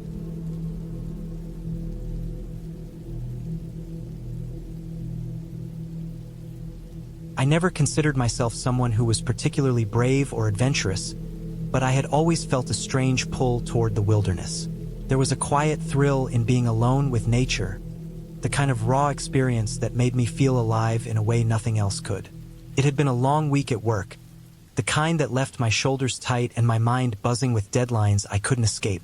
By Friday afternoon, I was ready to disappear into the woods, away from cell towers, city noises, and people who didn't understand the craving for silence that grew in me. I packed my gear carefully, making sure I had all the essentials. A large tent, a heavy-duty sleeping bag, a compact stove, water filtration system, plenty of dry food, first aid kit, flashlight with extra batteries, a knife, and a small emergency radio. I also took a paper map and a compass just in case. I didn't want to rely on technology. I wanted this to be real, raw, and complete. The forest I chose was a stretch of national reserve about 4 hours from my city. I had been there once before, years ago, but only on the edge. This time I wanted to go deeper. The road grew smaller as I drove, eventually turning into gravel and then dirt. The air felt cleaner as I stepped out of my car, and the smell of wet pine and earth immediately settled into my lungs. The sun was high, but there was a crispness in the air that hinted at the coming cold of night. I hoisted my backpack, feeling its familiar weight on my shoulders, and started walking toward the coordinates I had marked on my map. The first few hours were easy. The terrain was uneven, but nothing too challenging. I moved through stands of pine and oak, stepping over gnarled roots and loose rocks, listening to the distant chatter of birds and the occasional rustle of small animals in the underbrush. It was beautiful in a way that felt untouched, and I kept thinking how different this was from the busy parks closer to the city where people left trash and noise everywhere. Here, it was just me and the forest. I found a small clearing about 5 hours in, just as the sun began its slow descent. It was surrounded by tall trees, and a small stream ran along one side, its water clear and cold. I decided this would be my spot. The ground was level enough to set up my tent, and there was enough open space to build a fire without worrying about sparks hitting low branches. I worked carefully, clearing leaves and small twigs, setting my tent up tightly, and arranging my gear inside. The sense of accomplishment was subtle but satisfying. As I unpacked, I noticed that the forest had changed in tone. The birds had quieted, and the rustling in the bushes had become less frequent, almost as if the forest itself was holding its breath. Shadows stretched long across the clearing, and the light from the setting sun filtered through the branches in golden beams. I started a small fire, careful not to make it too large, just enough to cook some food and provide warmth. I boiled water, ate a simple meal of canned beans and rice, and washed up using the stream. Everything felt orderly, controlled, and safe. That sense of safety, however, would soon begin to unravel. Night fell faster than I expected. The temperature dropped sharply, and the darkness seemed to arrive like a wall around the clearing. I had my flashlight ready, but I didn't turn it on immediately. I wanted to watch the stars, and the sky was clear enough to see a scattering of constellations. The forest around me was still, but I could feel it listening. Every small sound, the snap of a twig, the rustle of leaves, the occasional bird settling in a tree, was magnified in the silence. I reminded myself that I was experienced enough to handle the woods at night. I had done this before. Around midnight, I finally lay down in my sleeping bag, listening to the crackling of the fire as it diminished into glowing embers. I was tired, my muscles sore from the day's hike, and I felt a deep sense of peace. Then I heard it, a low, continuous sound that didn't belong to the forest. At first, I thought it was the wind, but the trees were still and the sound persisted. It was a growl, low and guttural, coming from somewhere beyond the clearing. My heart jumped, and I sat up slowly, listening. The firelight didn't reach beyond the edge of the clearing, so I couldn't see anything clearly. The growl came again, this time closer. I froze. It wasn't a small animal. This was bigger, heavier. My mind raced through the possibilities. A bear? Maybe, or a mountain lion. I had brought bear spray, but it was in my pack across the clearing. Every instinct screamed at me to stay calm, to not make sudden movements, but my hands were trembling. I quietly unzipped the tent to peek outside, keeping my body mostly covered.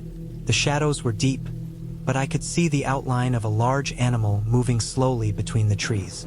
I stayed very still, trying to remember everything I had read about encounters with wildlife. No sudden movements, don't scream, make yourself appear large if it attacks. I whispered to myself, even though no one could hear me, trying to calm the adrenaline pumping through my veins. The animal paused and I thought it might leave. Then it growled again, louder, a sound that shook the ground under my feet. My stomach turned. I realized my fire was nearly out, and the darkness would only make me more vulnerable. I grabbed a long stick and returned to the fire, frantically poking at it to get it to flare up. Sparks rose into the night, casting jagged shadows. The animal retreated slightly, then returned, circling at the edge of the clearing. I realized then that I was in its territory. The rules I thought I understood didn't matter here. This was no longer a peaceful night under the stars. It was survival. Hours passed like this, my fire never fully dying, me never sleeping, listening to every sound and movement. The animal never left, just kept circling, growling every so often. I thought about packing up and leaving, but with the terrain uneven and dark, I knew moving without seeing could be more dangerous. I stayed put, focusing on keeping the fire alive, rationing my strength. At some point, the animal went silent, but I couldn't be sure if it had left or was just hidden, waiting. Morning finally came, pale and gray, and with it, a thin light filtering through the trees. I didn't sleep at all, only napping for short moments when the animal didn't move. When I emerged from my tent fully, I saw that the forest was empty. The growls had stopped, but the ground near the edge of the clearing was disturbed. Large paw prints pressed into the damp earth, unmistakably fresh. I stared at them, counting silently, realizing how close it had come to me during the night. A cold shiver ran down my spine. I decided to leave immediately. I packed my gear as quickly and quietly as possible, keeping an eye on the surrounding woods. The forest felt different in the daylight. Still quiet, but the shadows seemed less threatening. I followed the path I had marked on my map, sticking to areas where I could see clearly and avoiding dense underbrush where the animal might hide. Every rustle made my pulse race. Every snapped twig made me tense, but I forced myself to keep moving. By the time I reached my car, I was exhausted, shaken in a way I hadn't expected.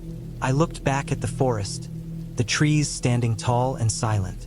I had survived, but it had left its mark on me. The experience was terrifying, and yet I felt an odd sense of respect for the wilderness. It was raw, uncontrollable, and beautiful, and I had glimpsed its danger firsthand. Back in the city, I unpacked my gear carefully, examining every item, every scratch and smudge from the forest. I cleaned my knife, folded my sleeping bag, and stored everything as I always did. Even in the safety of my apartment, I felt a lingering tension in my body, a memory of the night that refused to fade. I couldn't stop thinking about the creature, how close it had come, how silent and patient it had been. But I also felt a sense of pride. I had faced the wilderness in its purest form and had survived on my own, relying on nothing but my knowledge, preparation, and instinct. Over the next few days, I replayed the experience in my mind constantly. I realized how unprepared I had been in some ways, how small mistakes could have cost me dearly. I began researching the area more, reading accounts of wildlife sightings and survival strategies, learning more about the forest than I ever had before. That night had changed me. It had taught me the value of preparation, of respect for the natural world, and of paying attention to details that seem minor but can be life-saving. Eventually, I returned to the forest, but never to the same clearing. I marked my paths carefully, moved more cautiously, and always kept a fire ready. The fear never completely disappeared, but it became a companion rather than an enemy. I knew the forest held dangers I could never fully predict, but I also knew I could handle them if I remained alert, careful, and respectful. That night had been terrifying, but it had also made me stronger, wiser, and more aware of the raw, unfiltered power of nature. And in that, I found a strange sense of clarity, a kind of peace born from surviving something bigger than myself without relying on luck, chance, or fantasy. Just preparation, awareness, and calm under pressure.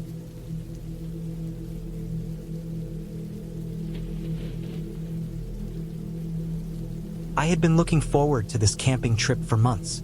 After weeks of stress at work, endless notifications, and sleepless nights, I needed a place where the only sound would be the wind, the trees, and the occasional bird or squirrel. I chose a remote area in the northern mountains, far from the roads, far from other people. I wanted solitude, not the noise of civilization. The plan was simple: hike in during the day, set up camp near a small clearing by a creek, spend the night alone, and hike back out the next morning. I had done solo camping before, but this was the first time I was venturing this far from any trailhead or cell signal. I started early in the morning, packing carefully. My backpack was heavy but manageable, full of essentials: a tent, sleeping bag, stove, extra food, water, a first aid kit, a flashlight with extra batteries, and a small folding knife. I also carried a small emergency GPS device, though I was confident in my navigation skills. The air was crisp, smelling of pine and wet soil, and the sun was barely above the horizon as I left my car at the trailhead. I stepped onto the narrow, overgrown path that would take me into the deeper forest. At first, the hike was peaceful, almost serene. Birds chirped in the branches above, and the morning light created patterns on the forest floor. I felt the familiar satisfaction of walking alone, carrying my own survival, trusting only myself. The path soon became less defined. Moss covered the rocks and tree roots, and I had to step carefully to avoid tripping. I climbed over fallen logs and waded through shallow streams, keeping track of my bearings. The forest grew denser, the sunlight dimmer. After about 3 hours, I reached a point where the trail seemed to vanish entirely. I consulted my map and GPS, realizing I had to make my own way through a patch of thick underbrush to reach the clearing near the creek. The bushes scratched at my arms and legs as I pushed forward, the undergrowth thick enough that I had to stoop to move forward.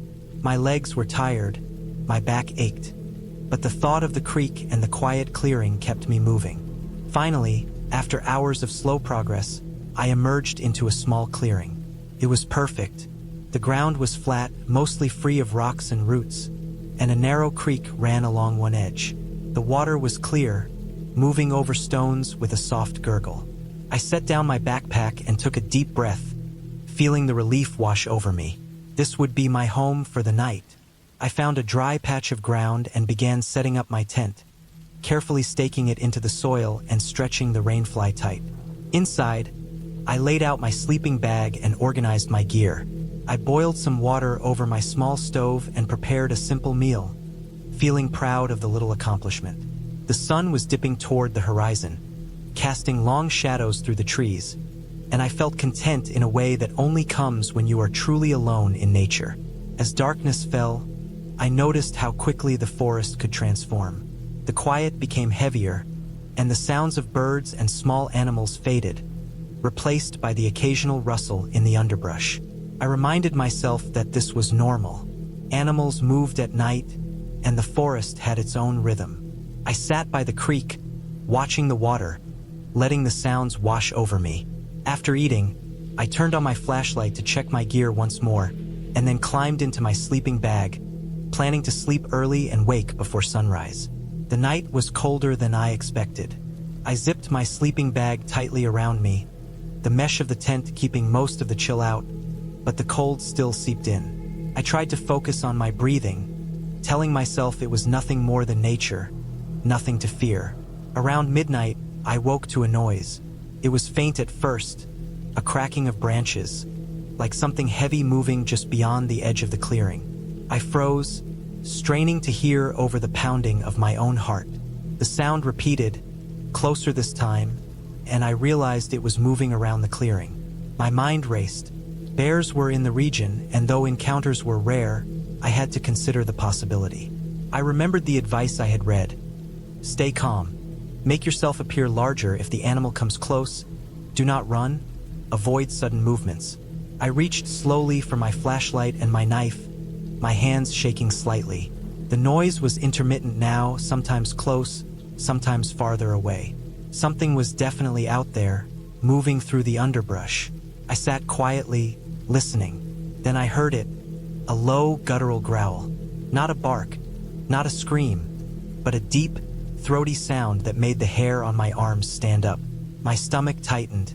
I realized the creature was circling the clearing, coming closer. I switched on my flashlight, sweeping the beam over the shadows of trees. The light caught movement, large, dark shapes slipping between the trunks. I saw eyes reflecting the beam, small and cautious, not aggressive yet, but aware of me. I understood immediately. These were wild animals, likely a pair of wolves or a large bear with cubs. My fear spiked, but I forced myself to remain still.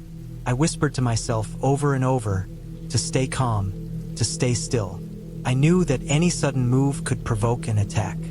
The sounds came closer. I felt trapped in the tent, my small fabric barrier between me and the unknown. I tried to estimate distance by the sound of cracking branches and rustling leaves. Then I remembered, the animals were probably attracted by the smell of my food. I had left some scraps in a plastic bag near the tent.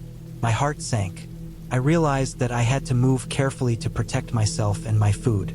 I waited for a lull in the movement, then unzipped the tent slightly, enough to push the food away from the sleeping area with the tip of my knife.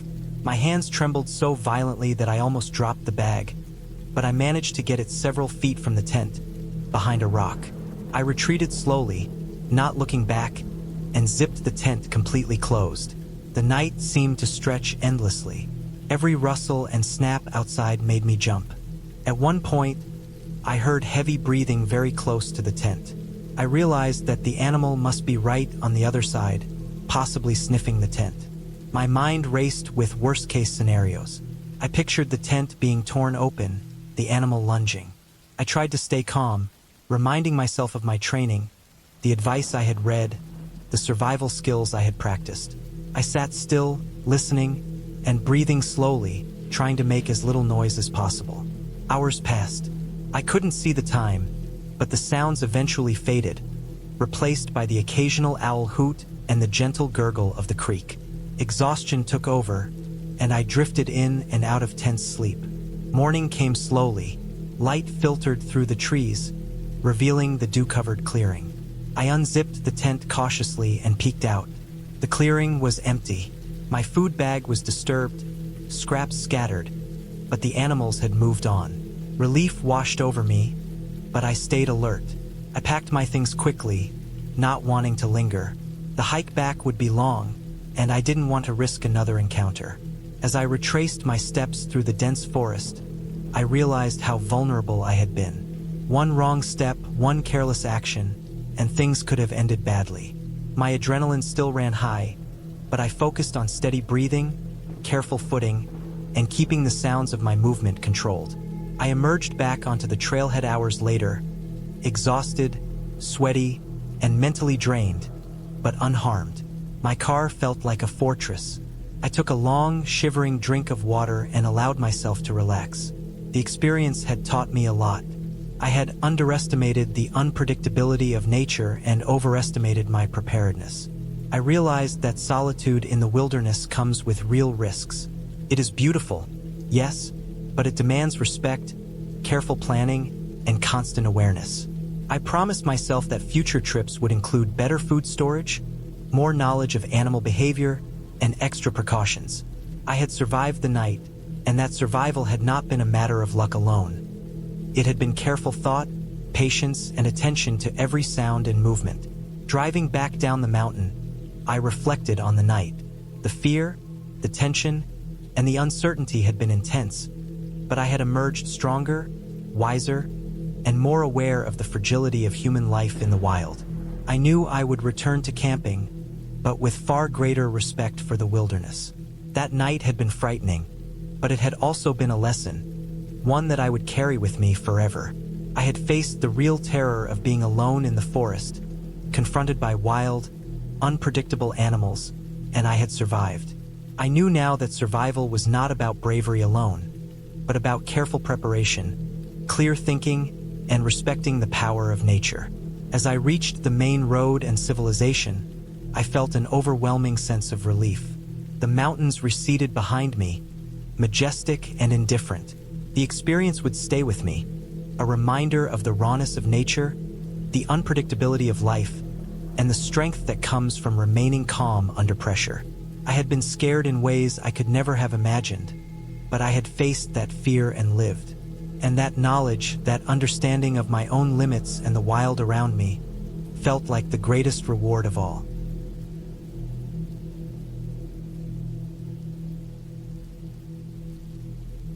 I had been planning this camping trip for months, carefully choosing the spot, the equipment, and the food.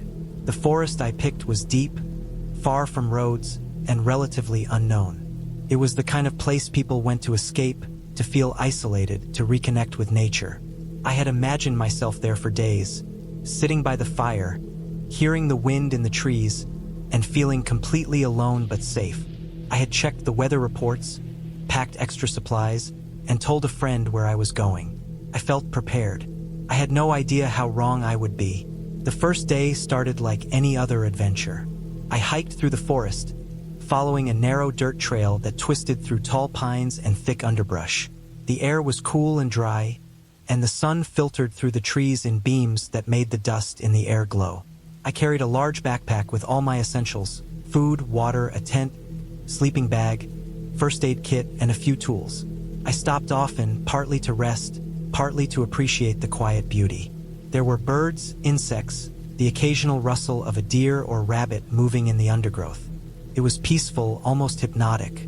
By late afternoon, I found a clearing that seemed perfect for camping. It was large enough for my tent and a small fire pit, and the ground was relatively flat.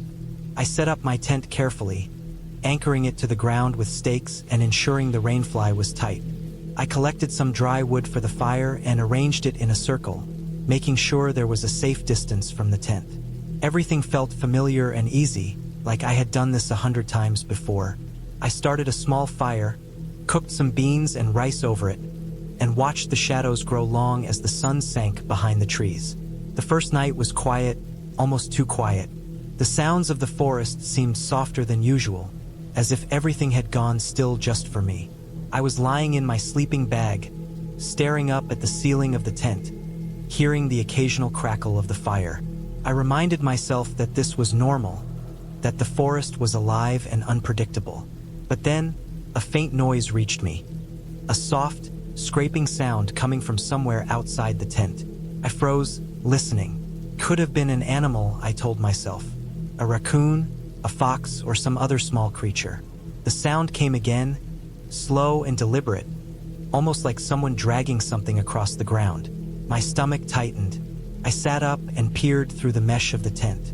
There was nothing visible in the fading light, only shadows and trees.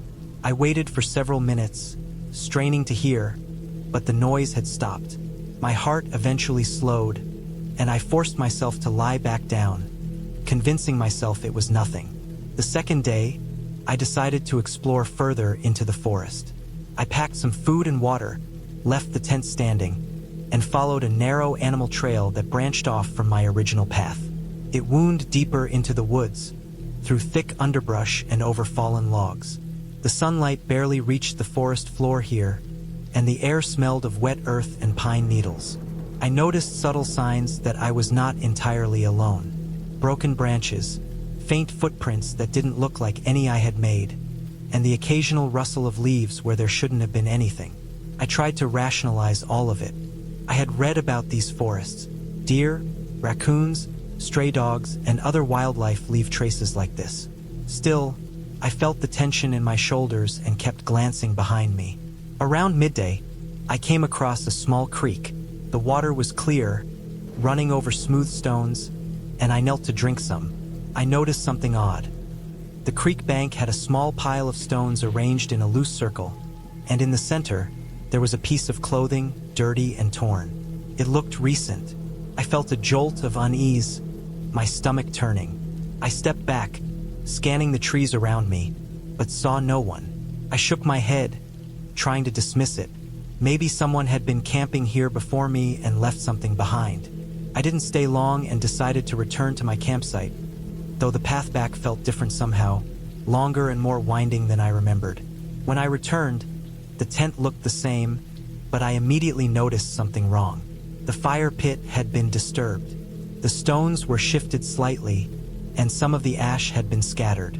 My heart started pounding. I had left it untouched. I checked my backpack. Everything seemed to be there, though a few items had been moved. I felt a growing sense of dread. Something was here. I didn't know what, but the forest had changed from calm to dangerous. I considered leaving immediately, but it was late afternoon, and hiking out in the dark without proper preparation was risky. I decided to stay, but I made a mental note to pack up first thing in the morning and head back. That night, I barely slept. Every snap of a twig, every rustle of leaves, made me flinch. The soft scraping sound from the previous night returned, this time closer, almost circling the tent. I stayed perfectly still, listening. The sound stopped and started, moving intermittently, like someone, or something, was pacing outside. I didn't dare open the tent.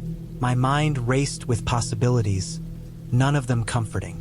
I checked my knife and flashlight, keeping them within reach. The fire had burned down to embers, so I fed it some wood to keep a weak glow, hoping it would deter anything from approaching. By the third day, I was exhausted.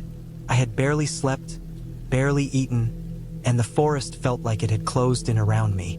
I decided to break camp and hike out immediately. As I packed my tent, I noticed deep footprints in the soft soil nearby, larger than any animal I knew.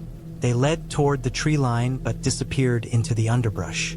My hands trembled as I shoved everything into my backpack. I debated leaving my fire behind, but I grabbed what I could. Every sound in the forest seemed amplified now. The crunch of leaves under my feet, the distant call of a bird, the occasional snap of a branch. I started hiking, trying to stick to the trails I had taken earlier. But the forest had changed.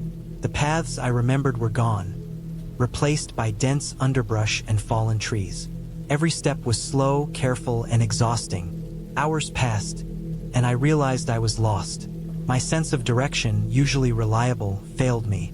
Panic started to set in. I tried to follow the creek I had found, hoping it would lead me out, but the forest was denser than I had thought.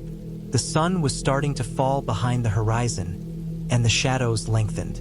I knew that nightfall in the forest was dangerous. I stumbled through the underbrush, my legs scratched and bleeding, my backpack heavy. The temperature dropped rapidly as the sun disappeared, and I could hear the sounds of nocturnal animals waking up.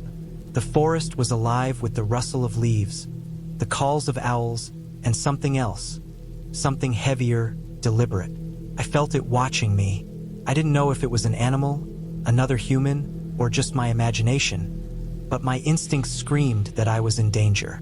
I pressed on, forcing myself to keep moving, my lungs burning and my muscles aching. After what felt like hours, I found a small ridge overlooking a wider part of the forest. From there, I saw a faint glimmer of lights in the distance. At first, I thought it was a reflection from the creek, but as I watched, it became clear it was not natural. I realized it was from a distant road, maybe a small town or passing cars. Relief washed over me, but I knew I still had to reach it. I descended carefully, avoiding the unstable ground and thick brush. Eventually, I reached the edge of the forest. The lights were brighter now, and I could hear the faint hum of traffic. I stepped out of the woods, exhausted, bleeding, and dehydrated, but alive. I flagged down a passing car, and the driver took me to the nearest town. At the police station, I reported my experience, including the strange footprints and disturbed campsite. They took the information seriously, noting that the area had occasional reports of illegal activity, including people living in the forest or scavengers who sometimes attacked hikers. They offered me a ride back to my vehicle, parked miles away at the trailhead. In the days that followed, I reflected on what had happened. The forest had been beautiful, peaceful, and alluring, but it had also been unpredictable, dangerous, and unforgiving. I realized that my sense of safety had been an illusion. I had assumed that careful planning and preparation would protect me, but the reality was that nature and human threats could intersect in ways I was unprepared for. I began taking extra precautions whenever I went camping after that, researching areas more thoroughly, letting multiple people know my plans, and carrying equipment for emergencies beyond just survival gear. The experience changed me. I no longer romanticized isolation in the forest. I respected it, but I also feared it in a realistic way. The scar on my forearm, where I had scratched myself on a branch during my desperate escape, became a reminder every day of how close I had come to something far worse than I could imagine. I never went back to that forest, and I never took wilderness safety for granted again. I understood that survival wasn't just about skills or preparation. It was also about awareness, humility, and respect for the unknown dangers that could appear when you least expect them. It was a long time before I could sleep without checking over my shoulder, but eventually, I learned to trust that careful preparation, alertness, and knowledge could keep me safe. That camping trip taught me a lesson in fear, endurance, and the thin line between adventure and danger, and it was a lesson I would never forget.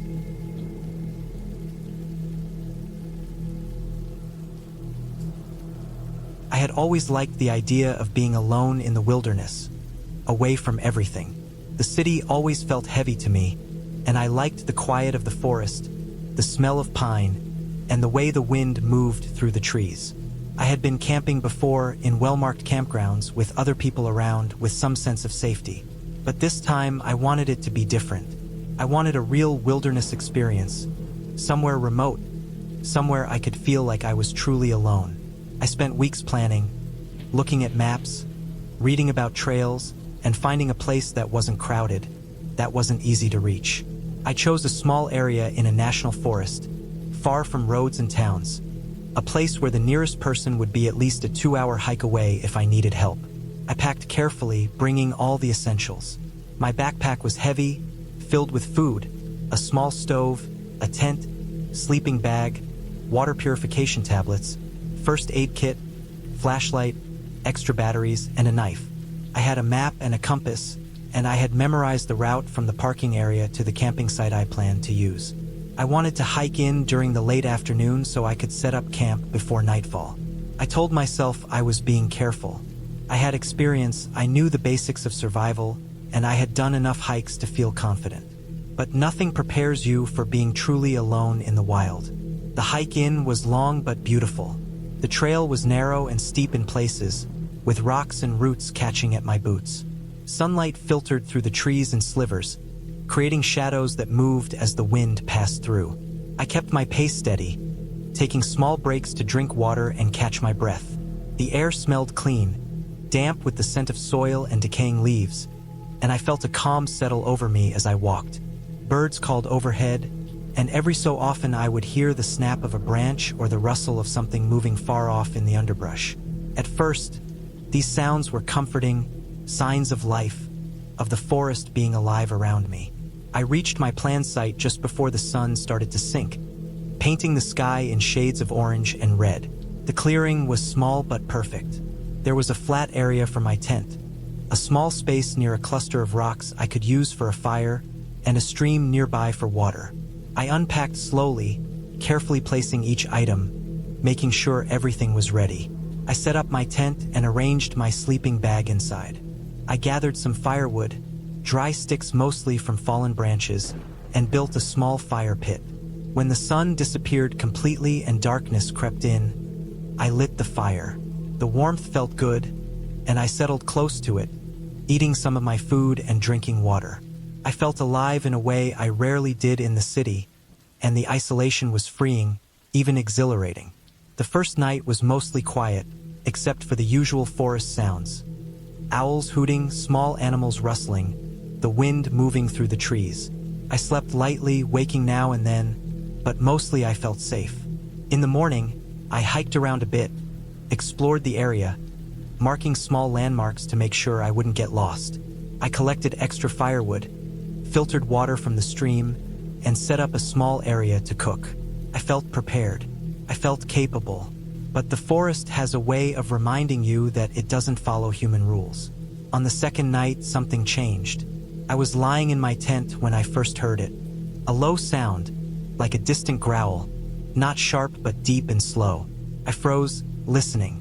It wasn't close at first, maybe 100 meters away, but it was enough to make my stomach tighten. I stayed still for a while, letting my eyes adjust to the darkness outside the tent. The wind was calm, so I could hear more clearly.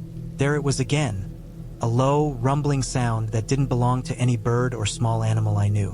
My mind went through possibilities, maybe a deer, maybe a bear. I had read about bears in this forest, and I thought I was prepared. I had my knife and my knowledge of how to behave, but hearing it this close in the dark made me realize how little I actually knew.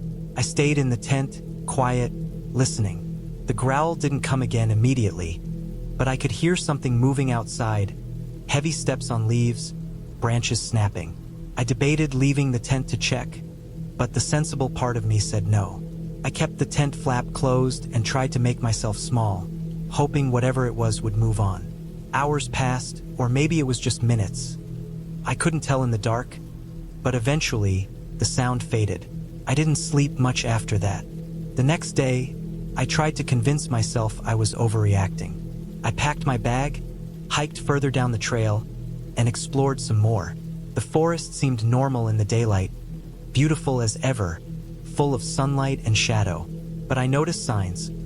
Claw marks on a tree, tracks in the mud that didn't match anything I could identify, and the feeling of being watched that wouldn't leave. By the afternoon, I felt uneasy, but I tried to ignore it. That evening, I made a bigger fire and stayed closer to it. I had noticed that bears, if that was what it was, usually avoid fire, so I thought this would be enough. But just as I was eating my dinner, I heard the sound again. This time it was closer, much closer. I froze, holding my breath. My firelight cast long shadows, but I couldn't see anything clearly. The growl came again, low, deep, and then scrape, something dragging across rocks. My heart was pounding. I grabbed my flashlight and pointed it toward the sound, my hand shaking. A large shape moved near the edge of the clearing, massive, low to the ground, and I realized with cold fear that it wasn't a small animal. I stayed completely still, remembering every tip I had ever read about surviving a bear encounter. I didn't run. I kept my fire between me and it. I tried to make myself look bigger, waving my arms slowly, talking in low tones, though I knew no words would carry. It circled the clearing, heavy steps breaking the silence. I could smell it then, a mix of wet fur and something pungent, and I realized how close it was. It wasn't attacking, at least not yet, but the tension was unbearable. I could feel my hands and legs trembling, my chest tight. I stayed frozen, breathing slowly, trying not to make a sound. After what felt like hours but was probably only minutes, it moved away, back into the shadows of the trees, and the forest was silent again. My fire burned low, but I didn't sleep that night. I stayed awake, watching, listening, every snap of a branch making me flinch. The next morning, I decided I had to leave. I couldn't stay there another night. I packed slowly, carefully, not making any sudden movements. The forest seemed peaceful in the daylight, but I could still feel eyes on me. Every rustle, every shadow made me look over my shoulder. I stuck to the trail, trying to stay calm, but my pace was quick. I thought constantly about escape routes, places to hide, and how to protect myself if it came back. As I hiked out, I realized how easy it would be to get lost. The trail had branches, rocks, fallen trees, and places where it wasn't clear. My map was accurate, but even that wasn't comforting. I kept checking my compass, keeping track of landmarks. Hours passed. I drank water, ate small pieces of food, and tried to ignore the fatigue that weighed down my legs. My backpack felt heavier than before, my muscles aching, but fear gave me energy I didn't know I had. By late afternoon, I saw signs of the trail's end. A clearing in the trees, tire tracks where people had driven in. Relief washed over me and I moved faster. But then I stopped, frozen. Ahead, not far from the trail, I saw a fresh set of tracks, large and unmistakably bear-like, leading toward me. My stomach dropped. I stayed still, hoping it hadn't seen me. It was far enough away that it hadn't yet reacted to my presence. But the realization hit me hard. It had been following me, waiting. I remembered the tips about staying calm, about not running, about keeping the fire or light between you and it. But I didn't have fire. I had nothing. I took slow, careful steps backward, keeping my eyes on the tracks, moving toward the road. The bear didn't move, but I could feel it watching me. The clearing ahead seemed endless, and I realized that the moment I crossed it, I would be exposed. I kept going, step by step, my legs burning, my lungs tight. The forest opened up, and finally, I saw the parking area where I had left my car. My relief was overwhelming. I picked up the pace, nearly breaking into a run, and as I reached the edge of the clearing, the bear moved. It was far enough now that it didn't chase me, but I could see it clearly, massive and powerful, watching from the shadows. I got to my car, slammed the door, locked it, and sat there shaking, heart racing, hands sweaty. I had made it out. I was alive.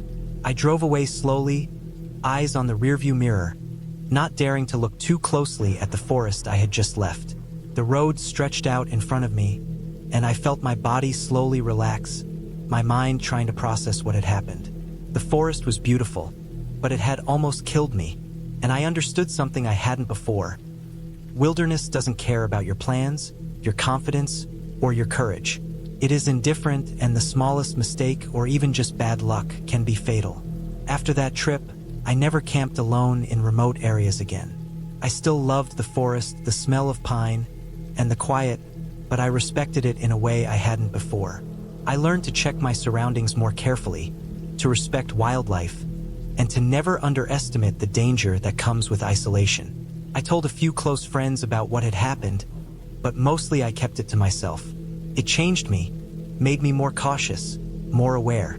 And even now, years later, when I walk through the forest near my home, I can feel the echo of that fear, a reminder that nature is alive, and sometimes it is not kind. I made it out, alive, but I carried the memory with me, every detail, every sound, every shadow. It was a lesson that cost nothing less than the most precious thing, my sense of invincibility. And in the end, that lesson made me stronger, more careful, and more alive in every step I took afterward.